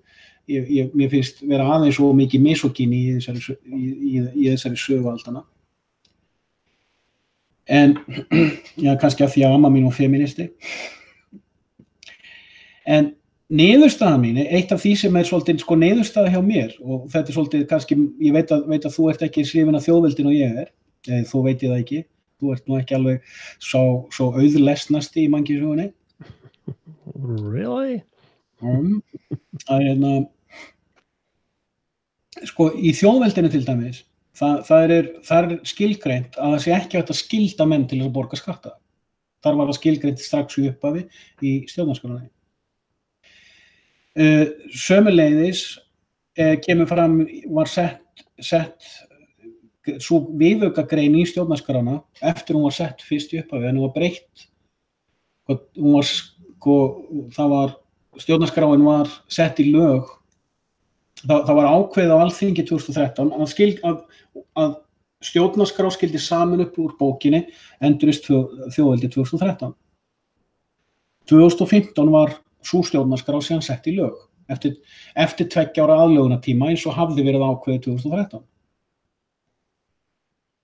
Síðan vorið, ég man ekki hvort það var vorið 2015, vorið 2016, mér minnir að það hafi verið vorið 2016 sem var sett viðaukagrein við stjórnarskrána eftir langt ferli og búið að taka allan veturinn á þingum. Að það var sérstaklega skilgreint að borgari þjóðveldis gæti verið óskrásettur. Það var settur fyrirvari, eða sett í stjórnarskrá þjóðveldis, að borgari sem ekki kærði sig að vera skrásettur eða skráður, að það mætti ekki skrá hann. Og þar með þurfti að ræða á þingum, það þurfti sérst að ræða í sæti Móse. Það þurfti að arbitrera hvenær ertu þá borgari og hvenær ekki, og ef að þú ert óskráður borgari, hvernig getur þú þá sýnt fram á að þú sett borgari? Og þetta var settar viðmiðanir í þetta. Og leið var líka útfært nánar, og það var reyndar svo rætt á þingum aftur í vetur, hægt að svipta þig borgararéttindi ekki, og niðurstaðan var svo nei, það er ekki. Og það er reyndar líka í stjórnarskránni. En það er eins og hægt að dæma því útlaga. Og það er nefnilega svolítið svona, það er djúpur og veigamikill punktur í þetta. Bring it on. Sem hvergi skilgreindur, sjáðu. Þess vegna burtséð frá því hvort fólk sátt við þjóðveldi ekki, hvort það sammála því eða ekki, hvort það skilur það eða ekki, það er ákveðin saga skrásettra hugsana sem eru settar fram í einhverju markmiði. Markmiðið er ekki að setja eitthvað Universal Declaration of Human fucking Rights sem bara móðgun við það að vera manneskja. Ekki mannvera. Mannverur eru myndastéttur. Í mínum skilningi. Þessi fyrirbæri sem sætta sig við að vera einhver akademíska skilgreindar mannverur sem hafi eitthvað Universal fucking Rights eru fávitar. Þjóðveldið er sáttmáli á milli þeirra sem eru borgarar þjóðveldis.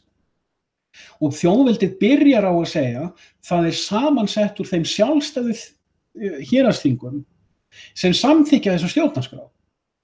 Það er ekki allir fæddir á einhverju eyju sem að sjálfkrafa séu meðlimir í einhverju ósýnilegu musteri sem heitir lýðveldið frá 44.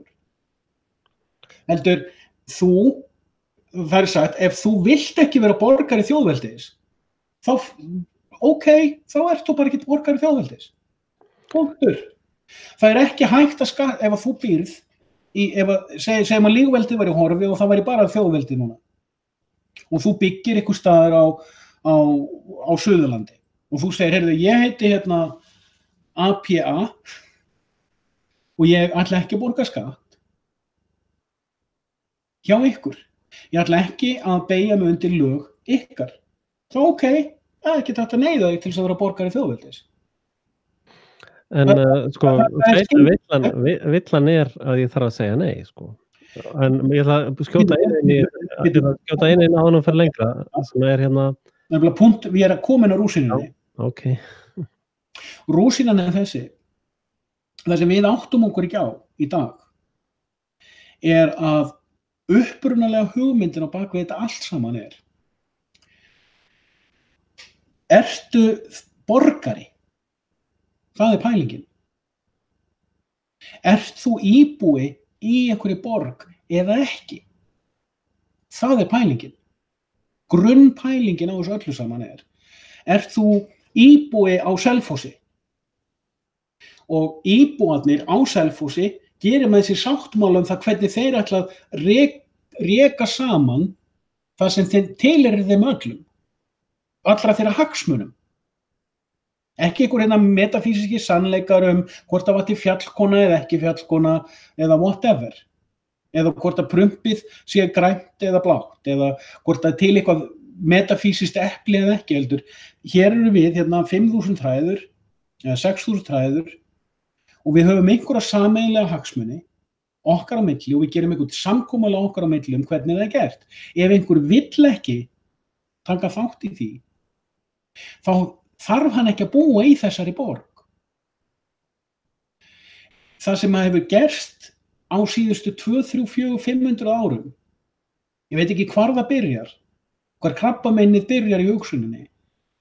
Ef að þú varst borgari í einhverju Bordeaux í Frakklandi árið 1200 og ætlaðir út úr borginu og segir, ég tilheyri ekki ykkar fuglageri, ég sætti mig ekki við reglurnar í þessari borg, ég ætla út úr henni. Þá var sendur einhver náungi frá Róm og sagði, heyrðu, þú ert bara guðlastari gegn einhverju hugmyndafræði hjá mér. Þú varst að fara alla leið til Síberíu til að losna frá kvikindinu. Í dag er einhver mafía, einhver 10% manna mafía, búin að breyta allri jörðinni í þessa borg og farin að ákveða hvenær þú ert guðlastari og hvenær ekki. Og þú ert orðin svona one-dimensional human being inn í einhverju document authority hjá þeim hvenar þú ert þú og hvenar þú ert ekki þú og allt það fram til götunum. Og hugmyndin hjá þjóðveldinu var að þú átt rétt á því sem náttúrulegt fyrirbæri að segja nei, ég ætla að vera útlægur úr ykkar fuglabjargi. Ég ætla ekki að vera lundi. Það búið að taka af þér þau réttindi og gefa þér eitthvað universal fucking rights í staðinn. Og ég segi það bara universal fuck off. Veist. En það sem ég ætla að spyrja sko hvers virði teikningin af húsinu á lóð númer 666? Einskis virði í mínum hugum. Ok. Sko, fyrir mér umræða stjórnarskrá svipuð og umræðan teikningu af turninum á lóð 666, sko. Ég veit það. Og sko, ég er að ýta okkur út í þetta óþægilega ástand. Við erum búin að taka þennan snúning oft. Nei, aðeins nýr ringur í dag, sko. Þetta sem fótbolta, það alltaf sama ruglið en maður lærir eitthvað í hverjum leik, sko. Að sko,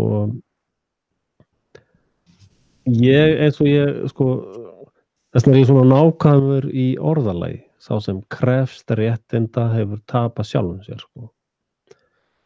Að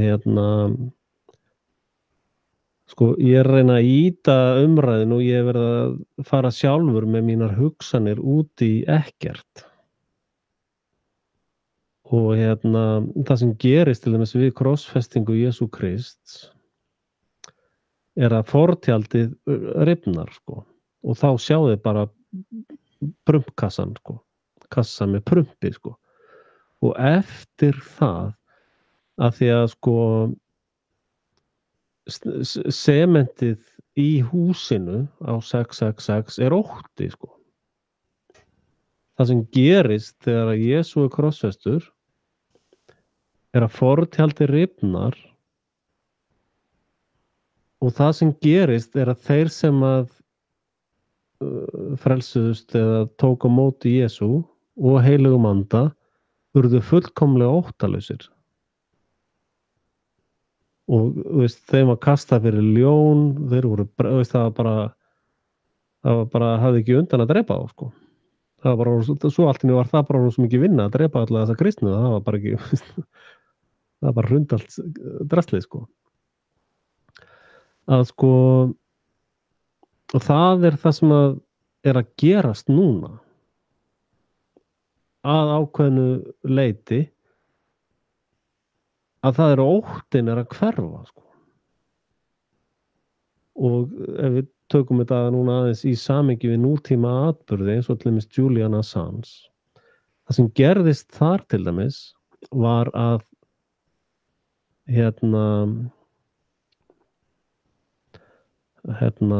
hann fékk sem sagt hann fékk hvað heitir það, asylum. Já. Að því var bara kippt tilbaka, bara ups. Það þýðir það að hver sem getur gert hvað sem honum sýnist, hvar sem í heiminum. Sem þýðir allir eins og Íslendingar, þeir getur bara dregið allt lið út úr Seðlabankanum og farið með þau upp í Þingvelli og Drekþinnar. Og myndi ekki brjóta neitt af sér við það. Og öll rök sem að þessi glæpamafía myndi leggja fram, já, við erum með diplómatapassa, það er bara prump. Það gildir ekkert lengur. Ég meina, sjáðu hvað þið gerir við Julian Assange, þið bara kippti þessu öllu úr sambandi. Þannig að búið að kippa öllu draslinu úr sambandi. Og ég meina, við getum bara farið og tekið einhvern sendiherra bara að því bara. Við getum bara, það geta allir gert bara allt núna. Það bara allt komið úr sambandi. Og það sem gerist þegar að Jesú var krossfestur að kröfu lýðsins, sjáðu. það var sem sagt líðurinn vill fórna Assange en sleppa Clinton í þessu tilfelli, það er svona kontrastanir. Og sami líður og krafðist krossfestingar Jesú sama pakkið og hlusta á fjallræðina. Já, ég meina líður bara eins og lækja niður, veist, það er ekki alltaf sami vatnsdropinn sko sem að renna. Skrímslið breytist í ljón. En sko, og núna eins og bara hann vinnur okkar vörubílstjórinn með teikninguna af 666. Hann er alltaf að lesa teikninguna sko, bara 5 cm á vinstra horninu út af Já. Allt rastlið bara að fara að hrynja sko. Það er allt þetta, og það er það sem allar þessar sögur snúast alltaf þegar að afleiðingar skilningstresins að hrynja aftur og aftur og það er alltaf verið að gera sömu vitleysuna aftur og fólk veit ekki einu sinni virðist vera að sé að gera sömu vitleysuna og það virðist ekki einu sinni vera að tala sem ég taldi ekki uppvitið sko. Það virðist bara enginn vita hvað í gangi. Ég veit það ekki. Það bara enginn. Við erum búin að vera að greina alla vitleysuna í mörg ár til hægri og vinstri. Ég veit ekkert hvað í gangi. Nei, en þú sér það sko, ég er búin að vera svo upptekinn af þessu heldur breytt hör. Það er sjálf sagt. Það er innifalið í sjálfum sér sko. Ef að þú ert þessi tala sem að má ekki nefna, augað, hið allsjáanda auga, ef að þú ert Guð, glæbóð, ef að þú ert yfir glæbóið, þá getur ekki verið að þú sért að byggja 33 hæða turn allt þitt líf og situr það í mestu fallhæðinni sjálfur. Þegar allt helviti straxli hreinur, sko. Það er, já, ég hef náttúrulega verið að hugsa svona hluti líka og maður furðar sig alltaf á því að þeir sem ljúga mest, stela mestu, svíkja mest, þeir rotta sig mest saman og þeim virðist vegna mest í gegnum allt þetta. Já, vegna hvert best? Það er spurningin, ég veit það ekki, ég á ekki svar við þessu. Langar þig til þess að vera upp á 33. hæð þegar drasli að hreinja? Nei, Axel, þú veist að ég tilheyri ekki þessari vitleysu. Nei, ég bara að segja, sko. Þetta lið sem er komið upp á reyndar turnum miklu hærri en 33 hæði, við vitum það, hann er. Ég að önnum gaman við að semja mismunandi uppskriftir eða engisprettur í ættum. Já, þú ert í eyðimarkinni, sko. Já, sko, eina sem að skynsemis verunar þurfa að passa sá að vera bara ekki undan vindi, það fellur beint undan vindi og þú vilt að vera hinum megin rétt á meðan þetta hreinur. Við erum að horfa á alveg óbúslega furðulega samsetningu, við erum að horfa á það að þú veist það eins og þú ert að ef ég má orða umorða það sem þú ert að lýsa, siðferðilegu grunnur mannlegs samfélags brostin. Á Vesturlöndum er hann bara finito, það er bara ekki, hann er ekki lengur. Já. Og það sem og svar þessara turnvera, þessara turnýbúa, það að herða reglugerðarfaraldurinn. Þú veist, það að koma reglugerð núna frá Evrópubandalaginu það hvenær þú mátt vitna í fréttir. Já, sko, þeir bæta, þess að segja, sko, 33 ár eru sýnilegt, sko. Það sem þeir eru að gera að bæta hæðum ofan á turnin. Þeir eru að segja, sko, 33 ár hæðir hafa skilað okkur þessum árangri sem hlýtur að þýða það ef við förum í 66 hæðir, þá tvöfaldast árangurinn. En þú sér líka, þú sér því þessu samhengi hvers vegna ég var að tala þá sem að setja sig í sæti Móse. Með allar 613 reglugerðirnar sínar. Já, Móse var turnbyggjari sjálfur. Já, burtséð frá því. Þú veist, ég veit ekkert það. Ég er að segja það. Þú veist, This just in. Nei, við erum ekki alveg sammála Móse. Það er eitthvað sem, ég vil ekki týna mig í þeirri baunatalningu. Hvernig var Móse á litinn? Hann skiptir engu máli. Var hann blár? Hann skiptir engu máli. Nei. Það er ekki það sem ég var að tala um. Ég er að tala sæti Móse, sem tákn, symbolismi fyrir eitthvað. Að það var þetta með borgina, þess vegna var ég útskýra borgina á þann. Þú býrð ykkur í borg, þar sem fólk býr í sátt og samlyndi. Það er sammála einhvern siðferðislegan grundvöll, hvort sem við köllum hann guðdómlegan sáttmála eða eitthvað annað. Fólk er sammála hvað það er að vera síðavönd og síðsöm manneskja. Síðan á svona kynslóðafresti þá þarf að minna fólk á, við erum að fínstilla vélina, hvað það er að búa í sátt og samlyndi sem fullt af mannvænlegum lundum. Já, þessar hugsanir myndi ég flokka sem hóks, sko. Já, ég veit að þú gerir það.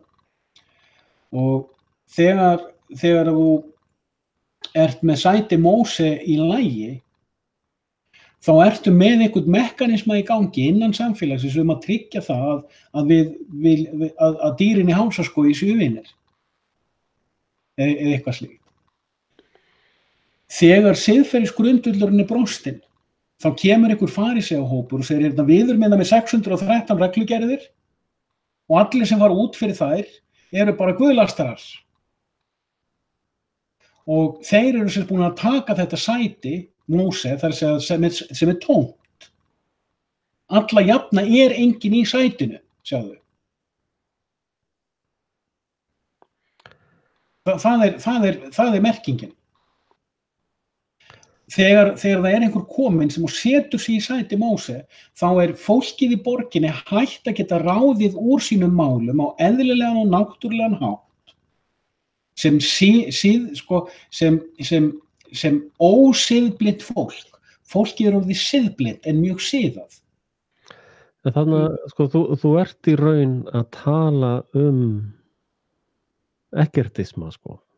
Á vissan hátt. Sjáðu til, ef þú tala þetta borgarsamfélag eða samfélag þetta og samfélag hitt, þá má líkja því við antilópunar á sléttunni, sko. Antilópunar er að borða gras, skilurðu, og menn er að tala sko, svo eru ljón þarna, það sjá allir ljónin, sko, og antilópunar sjá þar líka, og þá eru menn að spá í, sko, hvað er antilópunar að pæla, hvað hlaupa ekki allir í burtu? Það er hlaupa ekki í burtu, það er vita að Jói frændi er orðinn svolítið gamall, sko. Þannig að þegar ljónin koma, þá ná allir að hlaupa í burtu nema Jói frændi, sko. Og það er bara í eðli antilópunar í þeirra lífsmynstri og svona bara losnum við Jóa frænda, sko. Þetta er bara, það er ekkert enga kosningar eða neitt debate það. Það er bara þannig sem það er. Og þannig, það er að sama í raun í borgararíkinu.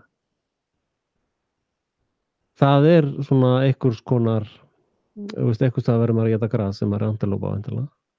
Annars bara deyja allir, sko. Og það er bara svona stjórnarskrá eða þegjandi samkomulag eða sátt það eða hvað þú vilt kalla það það bara það er bara sá sem er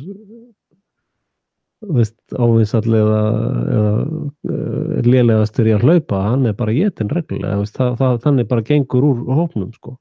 Meiklarar Evrópu bjuggu til 2 heimsstyrjaldir 1914 og 1939 til þess að henda Jóa frænda á vígvöllinn. Nei, reyndar var það til þess að hreinsa út fólki sem að skildi plottið, sko. Já, það er það sem ég átti við. Já. Nei, Jói frændi er bara gamall og veikur, sko.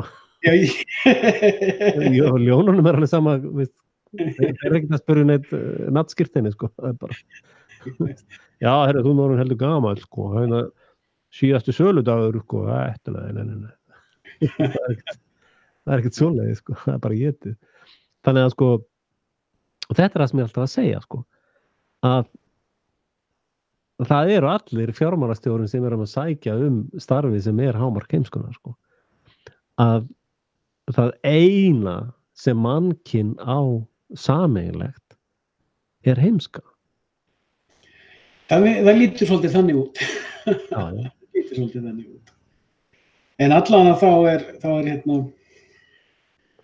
held ég persónulega og ég á svolítið, sko, ég skammast sjálf á mig fyrir tvíburaleikinn að sko maður er búinn að gangi gegnum náttúrulega marga kollísa og maður var svolítið á sama stað og gargoylinn að maður óskaði eftir einhverjum breytingum en maður vissi svo sem ekkert endilega breyta úr hverju eða í hvað. Maður vildi bara vissi að þetta átti að vera einhvern veginn öðruvísi og svo fór maður að lesa einhver heimspekirit eða einhver samsæringarit eða einhver uppreisnarit eða einhverjar aðrar ideológiur og svo náttúrulega biblíuna. Ég sagði já, þetta á að vera einhvern veginn allt öðruvísi. Og maður já. Það kemur heimstyrjöld og reddar þessu eða það kemur Paradigm Shift og reddar þessu eða það kemur heimsendir kristinna manna og reddar þessu eða eskatológian hans Metúsalem, Nasrallah, Sheikh Imran. Og svo sem maður heyrði býtu, það er allt saman subjective óskhyggja. Og ég er búinn að hafna subjective óskhyggju og þar af leiðandi náttúrulega líka minni eigin. Og þá lendir maður í bölvuðu basli. Maður lendir í bölvuðu basli þar sem maður horfir á fullt af hlutum, þar sem maður í fyrradag fann allt í foráttu að því maður óskaði, var með einhverja monster óskhyggju sem var að reka mann áfram. Og svo maður, bara kalt mat. Og býtu, hvar er ég þá? Og allt í einu gjörbreytist heimurinn eina ferðin enn. Og ég er alveg á því, eina sem ég bara veit það, með vissu, ég er búinn að skilgreina það, útskýra það, rökræða við sjálfa með að veröldin sem við búum í er mjög siðavönd en algjörlega siðblind. Og þegar ég horfi á þetta hugmyndakerfi sem er orðið svona universal city fyrirbæri, að það er svo mikið af hugsunum þess sem er svo ónáttúrulegt. Og þegar ég horfi síðan á náttúruna sjálfa, náttúran er miklu stærra fyrirbæri. International Panel on Climate Change viðurkennir sjálft að það hefur ekki djagsett vit á fyrirbærinu climate. Þeir viðurkenna það sjálfir. Þeir viðurkenna sjálfir að þeir að vinna með einhverja fuckings hugmyndafræði, enn eitt musteri Salomons og enn eitt musterispening og enn eina, vitleysunna. Og svo kemur einhver gáfnaljós, one-dimensional gáfnaljós og segja, þú trúir ekki á vísindin, maður. Og það veit sjálft ekki einu svona á hvaða hugmyndum þessi vísindi sín byggja. Hvað þá, hvaða vísindaleg aðferð er? Hvernig getur þú trúað á einhverja aðferð? Þú getur bara beitt aðferð. En ok. Sko, þegar ég horfi á eins vítt samhengi og mér er framast upp. Ég veit ekkert hvort Nóa-flóðið gerðist. Ég trúi því að það hafi gerst. Ég veit ekkert hvort það gerðist. En síðan sé ég einhverja vefsíðu á Facebook sem er styrkt af UNESCO og ég veit hvað þú ert að hugsa núna. Þannig í Sovjet. Svo kemur einhver svona UNESCO, svona vísindahyggju kirkja. Sem segir, já, we are about to enter the 13th cataclysm of Earth. Ég var eftir því, ég var að tala það fyrir 5 árum að við varum að fara í gegnum 7. kataklysm. Ég veit ekkert hvort það hefur verið einhver kataklysmi áður. Ekki hugmyndum það. Ég veit bara, mér er sagt eitthvað um það. Og ég valið að trúa því að kataklysmina sem er kallað Nóa-flóð hafi gerst. Ég trúi því en ég veit ég get ekki sannað það og það getur enginn afsannað það. Ég vel að trúa því. En þegar ég horfa á það, þá horfi ég á hvað er þessi náttúrulega yfirgripsmikla heild. Ég veit ekkert eins og við margoft rætt. Ég vel að trúa því að setja í geimurinn, ég veit líka, ég fyrir 3 árum þá notaði ég humanist sciences og theoretical physics og meira eða minna sannaði að geimurinn væri massífur, bara með þeirra eigin þekkingu. Og ég hlóa sjálfum minn og ég sagði, nú glottir Axel því að hann heldur þessu fram líka, en veist, og þú veist, ég svolítið gaman að svona kollnýsum, sko, að hérna, með húmanistavísundunum sjálfur þá getur þú afsannað geiminn ef þú kærir þig öll þessi hugmyndamódel, allir þessi turnar svo að tala um, þú veist, já, þetta allt saman byggt á mismunandi útgáfum af skeljasandi og hraunsandi og gullsandi og silfursandi og alls konar sandi, en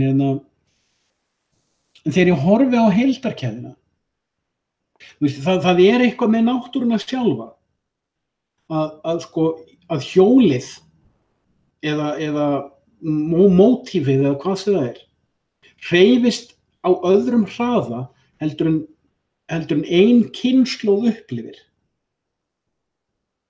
Við erum núna búin að lifa sirka eina kynslóð, rúmlega það. Og við vitum varla hvernig ástandið var í náttúrukeðjunni 1950. Við vitum að einhverjir hafa einhverjar tilgátukenningar, útskýringar, bla bla bla bla bla. En það sem við vitum ekki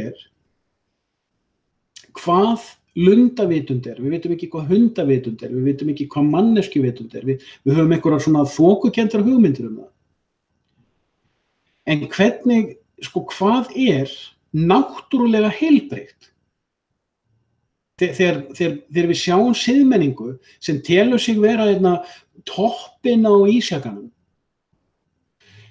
hún neitar að viðurkenna að ísjakinn getur oltið. Þegar ísjaki flýtur í hafinu, þá veltur hann reglulega eftir því hvernig bráðnunin í honum. Nema þessi gáfnaljós, eins og ég vil kalla þau, og þetta ég lýsti því nú nýlega yfir að þetta væri óbeint komið frá þér, þetta hugtak, áhorfendur kastljós. Já.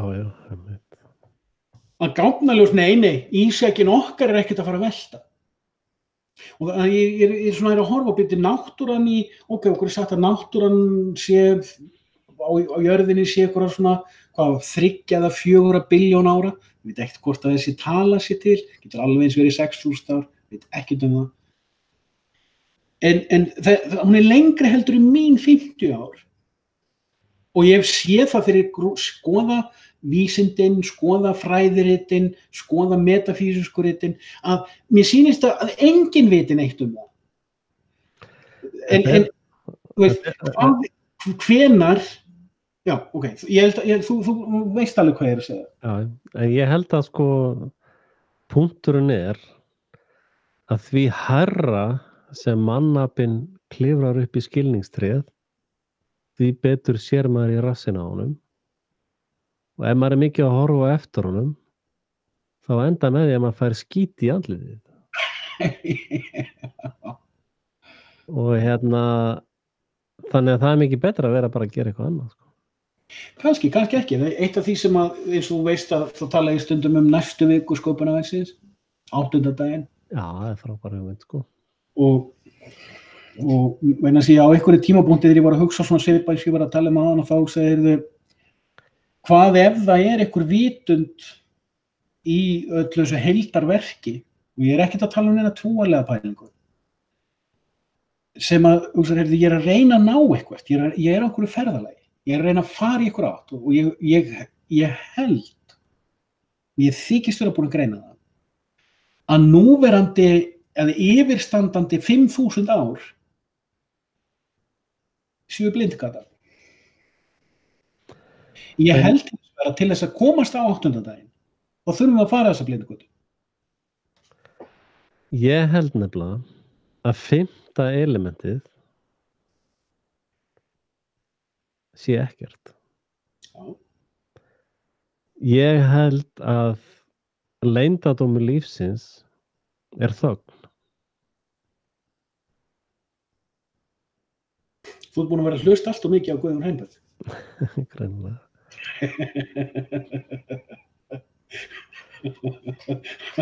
Eða ég nenni ekki að gera fleiri vídeó, Leyndardómurinn þögn. Nei, ég meina, ég get alveg sagt þér eitt, Axel, eitt sem þú fórst að tala fyrir löngu síðan, þarna og vitnaðir hérna í hann Pink Floyd-gaurum að snilldin við tónlist séu þagninar. Já, einmitt. Ég ennþá finnur. Hann tafist okkur að drullast stundum rétt úr rassinum á þeim, sko. Besta lýin byggð á 99%. Hérna. Roger Waters sagði þetta, sko, að leikillega góður tónlist væri þagninar, sko. Og ég alveg, þetta einhvern hlutur sem ég ekki byrjað að nota ekki á. Ég reyna það. Já. En það nefnilega, ég hef svo sem notað þagnir taktvist, sko, að eftir að ég gjörsamlega tók dómskerfið í sundur, sko, þá þagði ég það í langan tíma, sko. Og þú sér það líka, ég tek eitthvað fyrir og tala það alveg í botn og svo bara hætti ég, sko. Já. Svo bara þögn, sko. Og ég held að það sé mjög vont að festast í einhverju fari, sko. Algjörlega, ég til dæmis nú eins og veist þá ég aðeins að breyta til, ég reyna, ég hef þetta orðið þannig, ég geri vídeó þegar ég get ekki stoppa sjálfa með hann. Já, þú fer kannski að ná aftur að vera G-rated þar sem að kynlífsvélin dáin, sko. Já, ég tala mikið um kynlífmyndavarið. Nei, ég meina þvottavélin, sko. Já, mér vantar þvottavélina. Það var gargandi erotík bara í hverju verki, sko. Já, átti að reynda að fá þvottavél í gær, en ég býð eftir henni. Já, einmitt. Það bara... En eigum að tala um einhverja fleiri heimsatburðum? Nei, það hérna, byrjunum, hvað búið að vera í gangi þetta? Það var náttúrulega Assange var að gerast núna. Svo náttúrulega Venezuela að vera frá áramótum. Já, það náttúrulega bara, það enda svolítið erfitt fyrir það því að þetta allt saman dýbankað bara strax, sko. Það var ykkur sprengjuflóð á Gaza daginn. Gaslæting. Já, það verið að hreinsa fyrir söngvaplepakeppnina, sko. Þeir reyndu að búa til ímyndastríði í Kasmír og búa til eitthvað en það. Ég mista því reyndar. Það rann bara út í vaskinn. En það greinilegt, sko, að bandaríska heimsveldið turninn sem að falla núna, sko. Reyndar heyrði ég mjög athyglisverða, það var hann hjá True News trúboðunum hann, sem að frelsaðir fuglar, sko. Og allt henni bara í lok einhvers þátts, þá kom hann að gamli kallinn með því líka greiningu að bara kjálkina með datt niður í gólf, sko. Það var að tala sko í jarðaförinni þannig á Bush gamla, sko. Þá var greinilegt að Bush fjölskyldinu var afhent umslag, sko. Þú sérðu þau bara hvítna í framann, sko, þegar þau sjá þetta umslag. Og hann var að segja, sko, að Bush fjölskyldan jesúítar, sko, eða nasistar, sko. Og það sem sagt kaþólska veldi, þess vegna það ekki tilvíðun að þessi kirkja sem var að brenna í kaþólsk, sko. Og þeir voru að tala um það. Svo voru þeir að segja, sko, að Trump sem sagt gyðingamafían, eða þessi síónista mafía, eiginlega. Hann sagði þetta gyðingamafía, en ég held að hann sé að tala um síónista mafíuna. Já. Og Clinton virðist vera svona svolítið bland í póka, eða hvort að þeir séu Freemason mafían. Og allt þetta Mueller report og allt þetta raun búin að vera átök á milli þessara mafía, sko. Og til dæmis Sjálfstæðisflokkurinn á Íslandi, Sjálfstæðisflokkurinn á Íslandi náttúrulega Bush mafía, sko. Með tengsl þangað, sko. Og hann var að segja að sem sagt, það hefði náð sátt. Þess vegna og Assange í raun mannfórn fyrir þeirri sátt. Það var gaman að sjá link ef þú manst link í þetta. Já. Skemmtileg greining. Þetta bara True News, sko. Þetta var, það kannski að horfa, ertu ekki með True News eða? Nei, ég er svo lítið að fylgjast með. Ég er búin að vera eiginlega bara síðustu 2 mánuðina að horfa á sápuóperur. Bara niðurhala, ég var að niðurhala Blacklist og svo var ég að niðurhala Warehouse og 13 og... Já, þetta er svona TRU News. Ég tek það sem ég nenni ekki að horfa á. Sko, ég sé þetta, það eru tvenns konar Hollywood. Annars vegar Hollywood þar sem allir vita þetta eru skáldsögur og hins vegar svona Hollywood þar sem allir halda sig ykkur veruleiki og ég tek svona hvíld frá veruleika Hollywood með því að horfa stundum á fantasy Hollywood. Vegna þess að veruleika Hollywood gerir mig stundum svona æstan og þá fer ég að gera fullt af vídeóum og þá fer ég að týna sjálfum mér kannski margar vikur í að pæla í einhverjum hlutum sem að, þú veist, hverjum er ekki sama? Þú veist, ok, já, stjórnarskráin er bull, Fiat-peningar eru bull, innur og þessi sannleikar eru hitt og þetta bull og það er gaman að greina þetta og það er gaman að pæla í þessu. En þetta skilar ekki aurum í kassan, þetta borgar ekki hundamatinn, þetta borgar ekki viðgerðin á jeppanum. Eða eins og núna að búið að stela þurrkuarmi af einu jeppanum og sami fláráður er örugglega von eftir því að hann fara að fá eitthvað réttlæti í samfélaginu sko. Fólk upp til hópa siðblind, siðspillt, heimst, takmarkað, forpúkað, þröngsýnt og ekki viðbjargandi myndast þetta. Þú ert bara að lýsa frustration af því að þú ert ekki búin að átta þig á því að Guð er glæpur. Já, ég er ekki búin að átta mig á því og það ég er ekki komin svo langt sko í sakramentinu. Nei, en leið og fattar það þá ertu bara á grænni grein sko í skilningstrinu til dæmis. Já, þú ert heldur ekki búin að fatta sæti Móse. Ég held að séu bara teiknibólur í því sæti sko. Já, það var reynt að setja teiknibólur í það svo farisæjarnir væri ekki að plamma sér í það. En sæti Móse verður að vera autt. Það er eitt af því sem er ekki útskýrt. Maður þarf að skilja metafísisk rit rétt. Þú veist, eins og nýjasti frasin minn, sko mystik lýgur aldrei. Það þarf bara að túlka hana rétt. En nema þú segir ósatt, sko. Já, það þarf bara að túlka hana rétt. Þetta er metafísiskur brandari, sko. En tíminn er búinn hjá mér. En þessi rás er sem TRU News. Það er ekki True News. Og þarna sýnist mér vera þetta vídeo sko, frá því fyrir 3 dögum. Julian Assange, populist, hero or enemy of the state. truenews.org.com. Nei, bara á YouTube sko. Já, ok. Þú veist, ég hlusta stundum á svona furðulegar rásir sko. Sem eru bara endalaus steypa og svo allt í einu dettur eitthvað svona bara þvílíki gullmálar sko. Ég vil setja henni í bókamerki. Já, hvað eru komin tími? Þetta er bara 3 tímar. Já, við megum ekki vera lengur en það. Er þetta bara amatör áur? Já, þetta er bara stutt og hnitt með það hjá okkur í kvöld. Það er eitt sem við glemdum náttúrulega líka alveg að ræða, það er Brexit sko. Að ein ástæðan fyrir að handtakan á Assange var dagsett þarna var til þess að covera Brexiti sko. Gæti líka verið, já, það gæti verið partur af einhverju svona dýpri táknfræði. Því að hvaða dagsetning var þetta? Þetta ekki 12? Ég man það ekki. En svo er annað sem ég var að nefna líka, svona fyrst að við erum að fara að hætta, að það er Nýja Sjáland atburðurinn. Að þar er hann Egan, ég man ekki hvað heitir undan. Egan sem talar talar um Tartarísteitið. Já, hann er svolítið disinfókur sko. Miklari. Já, ok. Áttum á því, en hann er að droppa miklu nammi til þess að fá börnin í bílinn sko. Það er alveg sjálfsagt að skemmt að nota þetta líka í gáð.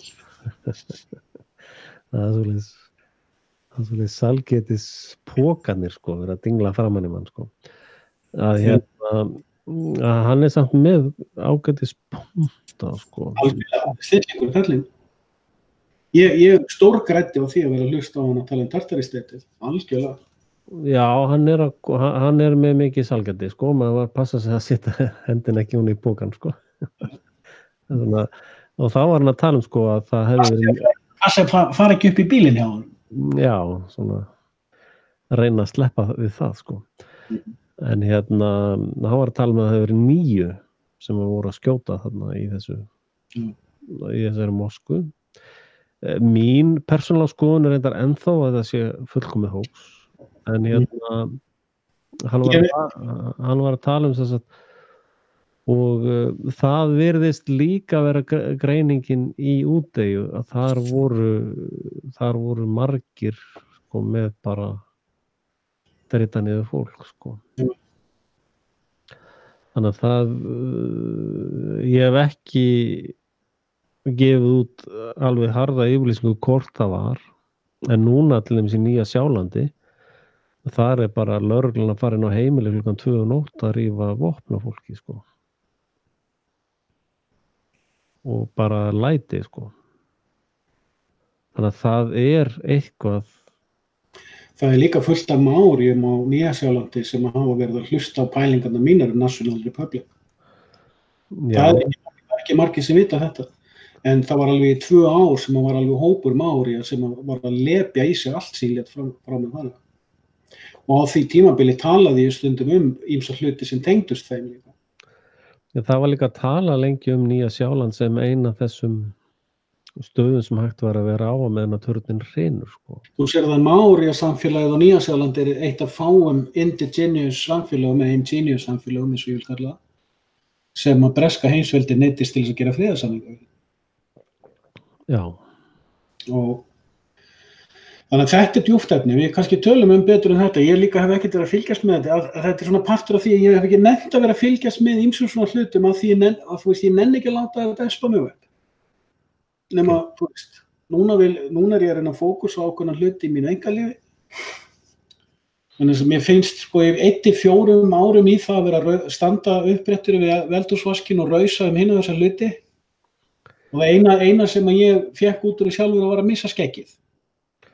Og ég þess að segja bara, þú veist, hingað ekki lengra. Þarna fáninn. Já. Og kafli 20 í Exodus hinn fáninn.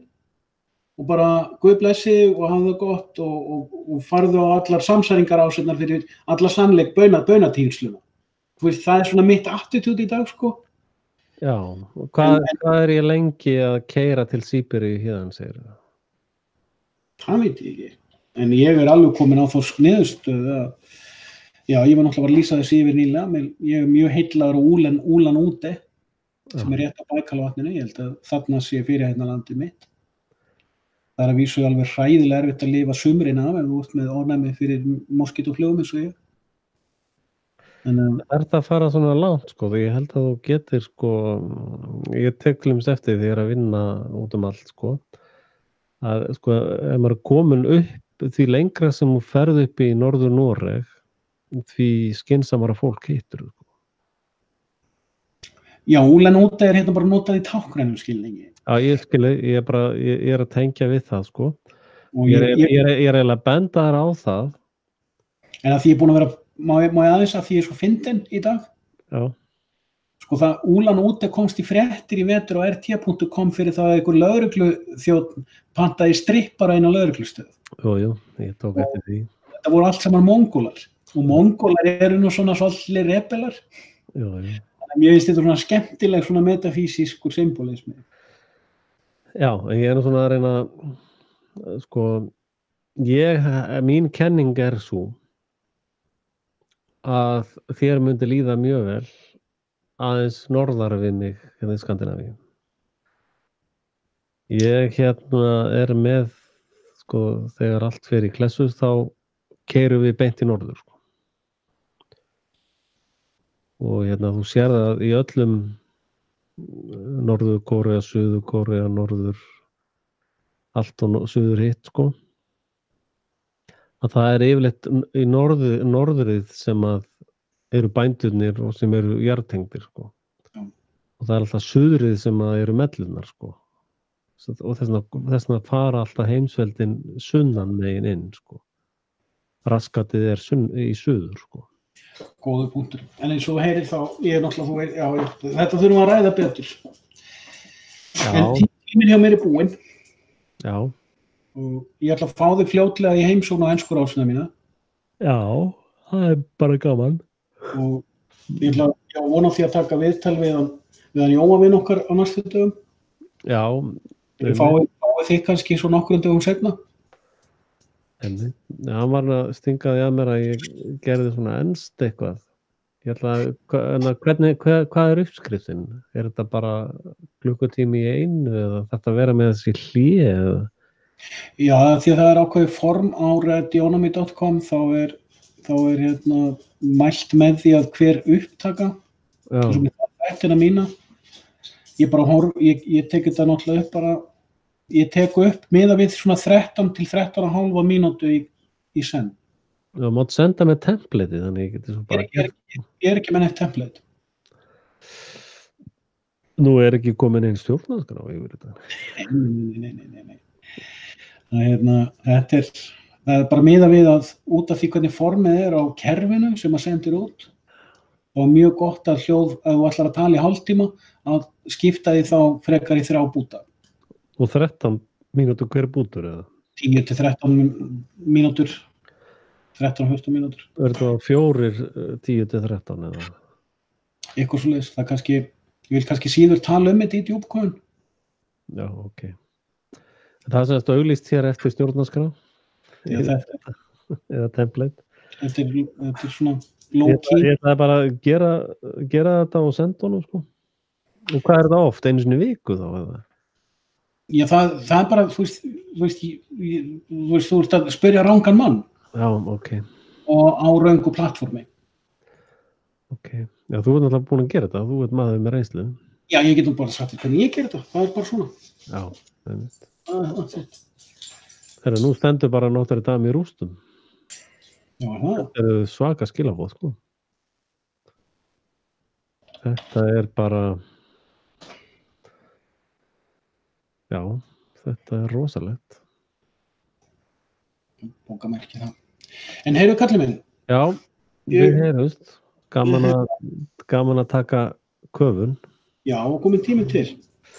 Já, ég ætla reyndar að fara að flytja allt sem hann fyrr, sko. Venjulega var þetta svona eitthvað svona 8, 9, 10 sem að byrja að gera eitthvað, sko. Núna ég bara sofnaði klukkan 9, sko. Já, þú veist, mér er alveg svona. Já, þannig að við þurfum þá aðeins að hugsa svona, þetta er ágætið svona aðeins fyrr, sko. Ég var að spá hvort ég ætti að gera hádegisþætti, sko. Já, það er líka gott fyrir okkur, sko, þegar því við erum alltaf búin að covera svo margt. Við þurfum ekkert að vera oft með djúpkvæðanir, en ég held að sé mjög snjallt hjá okkur, hvort það er á ensku íslensku, að vera öðru hvoru með þættir sem eru þá kannski bara styttir í senn og halda þræðinum lifandi. En er ekki svona hugmyndar eins og styttri djúpkvæðanir guðlast? Já, sko, við skulum hafa þá opið hvað við eigum við með orðinu styttra. Já, þetta var nú mjög stutt, bara 3 tímar. 3 og hvað er komið? 3,5? Það hentar mér mjög vel, sko. Líka hundunum og alls konar. Já, ég held að reyndar að þessi djúpköfun hafi verið dýpra en við áttuðum á grá. Ég held að þegar við hlustum á hann aftur þá, já, þetta var svona askoti djúpt maður.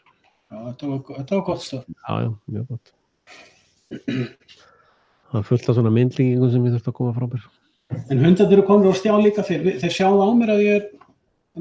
Já, ég er líka þarf að taka dag á morgun, sko. Þannig bara Guð blessi þig og bara þína.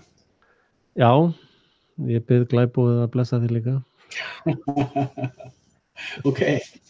Ok. Já, bye. Já, ég þakka hlustendum alveg kærlega fyrir komuna. Það var hérna með salan alltaf við innganginn, miðarnir ruku út. Ég sé hérna linkarnir undir vídeóin er alveg rauðglóandi eftir allan stuðninginn. Það er hérna alltaf gott að nota stuðningslinkana og muna styðja Guðjón líka, þó ekki sína með bænum. og góðum hlýjum hug og sendi honum þurrkublöð. En ég þakka fyrir komuna. Frelsi TV lífsegt og heldur áfram. Og sendir út í beinu hlutfalli við hvað mikið eða lítið að gera hjá mér. Og útilegur. Það mjög erfitt að gera vídeo þegar ég ekki heima í stúdíónu hérna. Hérna líður mér vel. Hérna gott að gera þætti. Og það svo sem ennþá að ávextir djúpkáfana og læfa og Frelsi TV ennþá að hvíslast þjóðfélagið og heiminn. Og muniði líka deila vídeónum af því það náttúrulega allt shadow bannað og mikla truflanir á samfélagsmiðlunum. Atburðurinn í Nýja-Sjálandi var meðal annars psyop til þess að ritskoða samfélagsmiðlana. Og á Íslandi eru hópar af fólki sem að stýra því og eru undir merkjum hluta eins og fjölmiðlanefndar og eitthvað slíks sem eru ritskoðunarnefnd. Þannig að já, það var reyndar ágætt áhorf í kvöld. Það er nú bara gott. Og svo náttúrulega ef að þeir eru með að gera eitthvað merkilegt þá bendi ég á merkilegt.is þar sem kemur upp síða fljótlega til þess að auglýsa prentarann eða afurðir af honum. Og öðru leyti bara við glæbóð eða bless ykkur og vona að þið skiljið eilífðina. Takk fyrir, góða nótt.